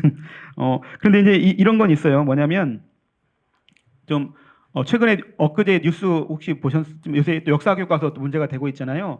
그런데 이제 여순과 제주를 표현하면서 반란군이라는 명명을 교과서에 넣었거든요. 그리고 손양원 목사에 관련한 그 이야기가 교과서에 처음 실렸습니다. 이게 굉장한 노력으로 실린 거거든요. 그러니까 표현이 그렇지만 저쪽 전애들 그 보수라고 부르는 뭐 혹은 뭐라고 불러야 할지 모르겠습니다. 그분들은 약 한 2015년 전부터 손양원 목사의 그 이야기를 교과서에 넣기 위해서 어마어마한 노력들을 했고 연구를 했고, 그래서 그 결과물을 얻어낸 거거든요. 2024년도에 와서 우리 쪽에서도 그런 연구를 좀 연구자들 활발히 해줬으면 좋겠다는 생각하고. 그렇죠. 네네 그 사랑의 원자탄 손양원 목사, 여순에서 그 아들 동인동신 그 이야기. 그리고 이제 말씀하신 것처럼 이제 미국이 계속 이승만을 압박하죠. 제주와 여수를 정리하지 않으면 정치 자금을 끊겠다. 미군 책임이 굉장히 크죠. 그러니까 근데 이제 서로 책임을 미루는 양상이에요. 뭐냐면 48년 4월은 미군 정기였고 대량 학살이 발생했던 48년도 그 겨울은 정부 수립 이후였고, 그러니까 미국은 자꾸 한국 정부의 책임을 미루어요. 근데 이제 그 말이 안 되는 거죠. 미국의 책임이 있죠. 왜냐면 미군 군사고문단의 지휘 아래 있었던 거니까. 그런데 이제 여기서 정명의 문제하고 또 부딪히는데 그 4.3 연구하는 제주의 많은 그 연구자들이 미국에 갔어요. 미국의 책임을 물어야 하니까 여러 도움을 받아야 하는 거 아닙니까? 그럼 이제 영어로 이야기했을 거 아닙니까? 전 영어를 잘 못하지만 4.3 인시던트 얘기한 거예요. 이 사건 있었던 일. 그러니까 미국의 제학자들이나 정치권 사람들이 고작 인시던트를 갖고 와서 우리한테 뭘 도와달라느냐고 반응했다는 거예요. 그러니까 니네가 업라이징이든지 스트러글이든지 뭔가 정리를 한 다음에 우리한테 와서 뭔가를 해야 되는데 그러니까 이제 그 여기 역사 뭐 전공하신 분들 많이 계시지만 그 이런 말 있지 않습니까? 역사 시간에 배우는 말 중에 과거는 변하지 않고 오늘이 변한다. 80년 5월 사건이 바뀐 게 아니거든요. 오늘이 변했기 때문에 광주 사태, 광주 폭동이 5.18 민주화 운동이 된 거거든요. 그러니까 48년 4월에 있었던 일, 10월 19일 날 여수에 있었던 일은 변하지 않고 변하는 건 이제 오늘이 변하는 거기 때문에 이제 오늘을 변하는 건 이제 우리 책임이다 이렇게 말씀드리고요. 그리고 이제 5번 그 지휘 체계를 밟았던, 그러니까 이제 계속 공산 그 중앙당의 지령으로 4.3이 발생했고 이런, 근데 이제 그 다 허구라는 것들이 이제 최근 연구로 너무나 명백하게 밝혀졌고, 오히려 이제 지휘 계통을 밟았던 거는 학살 이 명령 체계 안에 말씀하신 것처럼 왔죠. 내무국에서 치안국으로, 치안국에서 도경으로, 도경에서 시경으로, 시경에서 그 지역 사찰계로 그냥 현장에서 우발적으로 일어난 학살이 아니고 지휘 체계를 정확하게 밟았기 때문에 그 명령 체계를 말씀하신 것처럼 철저하게 드러내고 그걸 역사 안에 박제하는 것이 사실은 출발이어야 되어야 한다는 말씀이고, 이제 갑자기 이제 목사니까 제 설교 이야기를 좀 하면, 저는 늘 그 사순절에 설교할 때면 그 예수님이 십자가상에서 그 이들이 하는 일이 뭔지 모릅니다, 용서해 주십시오 아버지 하잖아요. 저는 하는 일이 뭔지 알았던 사람들은 그에서 제외한다 늘 생각합니다. 십자가 아래 몰랐던 사람 말고 지휘체계 있던 사람들은 알았거든요, 정확하게. 용서해서 빼야 한다, 저는 그렇게 생각합니다. 예, 감사합니다. 윤태현 목사님 말씀을 너무 길게 해주셔서 시간이 좀 오버가 많이 됐지만 제주도에서 비행기를 타고 오셨잖아요. 그래서 충분히 좀 기회를 드리려고 했고, 저희가 3시 20분부터 오후 두 번째 세션인데 이미 5분뿐이 안 남았습니다. 그래서 한 분 정도만 이게 서로 지금 손을, 자, 그럼 정리를 좀 하겠습니다. 제가 여러분 죄송한데 정말 한 분뿐이 저희가 질문을 받을 수 없고요. 세 분이 가위바위보 짜시겠어요? 제일 먼저 오전에 질문 안 하신 선생님이 한 분만 받았으면 좋겠고요. 오늘 모든 일정을 마치고 6시부터 저녁 식사가 예정돼 있습니다. 저녁 식사는 시간 충분히 많으니까 정말 궁금하시고 토론하시고 싶으신 분들은 그때까지 남아서 계셔야 됩니다. 꼭 그렇게 해야 되고, 선생님 잠시 소개해 주시고 질문도 축약해서 짧게 해주시면 좋겠습니다. 옛날에 동국대학에서 일했던 강정구입니다. 두 가지입니다. 하나는 굉장히 훌륭한 발표고 중요한 건데 왜 남북 간의 비교를 하는 이런 논문은 없는가, 이게 좀 아쉽습니다. 해방공간 당시에 북쪽이 기독교 수도 많았죠. 그런데 기독교도들이 그렇게 폭력성을 행사했다면은 남한은 그 엄청난 폭력성을 행사했지만 북은 거의 없었거든요. 왜 그러느냐? 미국 때문에 그러느냐? 소련 때문에 그러느냐? 그 다음에 김일성 때문에 그러느냐? 이런 거를 남북을 비교하게 되면은 해방공간의 역사적 방향에 대해서 분명히 우리가 평가를 할 수 있고, 기독교도 역시 마찬가지겠죠. 그 다음 두 번째는 여순항쟁의 경우에요. 아까 군인, 민간, 이래서 어떤 사람은 군민항쟁 그러는데, 10월 20일 날 여수 인민대회를 개최했어요. 제가 기억하기로는, 제가 숫자가 조금 틀리는지 모르겠는데, 그때 3만 명이 모였어요. 그때 여수의 군민 전체 수가 5만 명이라고 합니다.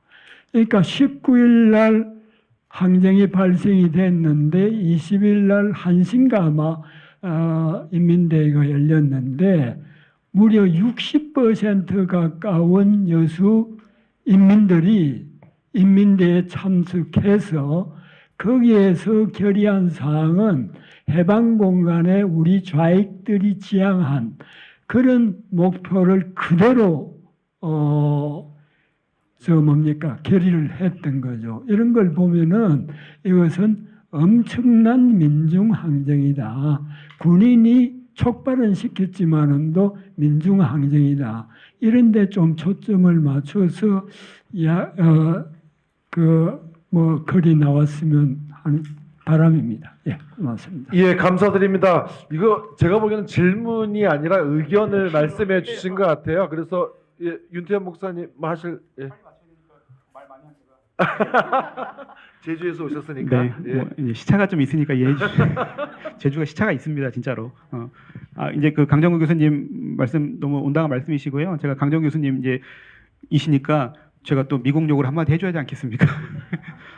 여수 말씀하신 대로 그렇게 이제 여수 인민들이 쉽게 말하면 반응해서 민족 염원이었던 반민족 행위자 처벌, 그리고 인민들에게 쌀과 고무신을 나눠주는 그런 대축제가 쉽게 말하면 민중항쟁이 열렸던 것이 이렇게 대참사로 발생했던 거는 이제 아마 아셨지만 말씀하셨겠지만 첫 번째 전투였던 미평인가 임구분가요? 아무튼 진압군과 시민군이 처음 붙었던 전투에서 누가 죽었냐면 미군 정군 기자가 죽었습니다. 그러면서 미군이 죽었기 때문에 부산의 5연대, 대전의 2연대, 항공대대 공군 없이 해군, 육군 총 동원해서 여수, 순천을 초토화한 발발은 미군이 죽었기 때문에 미군 정군 기자가 죽었다는 이유 하나였습니다. 시작은 그렇게 잔혹하게 미국이 그런 나라입니다. 네. 아니요.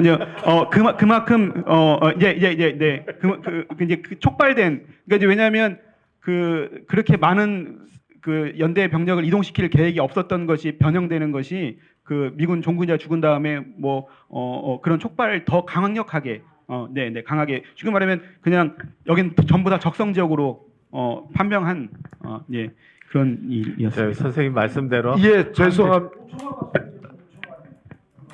5, 4, 예, 말씀. 예, 다음 발표 질문 예비 1번으로 하시게. 예, 알겠습니다. 최태욱 선생님 진짜 마지막 30초. 항쟁으로 해도 돼요. 그때 참 열기가 뜨거웠죠. 뜨거웠고 주민들이 다 모여서 근데 이제 사고가 터졌잖아요. 이제 인민 재판 좀 했고 그래가지고 그게 좀 문제가 된 것 같습니다. 예, 예, 감사합니다.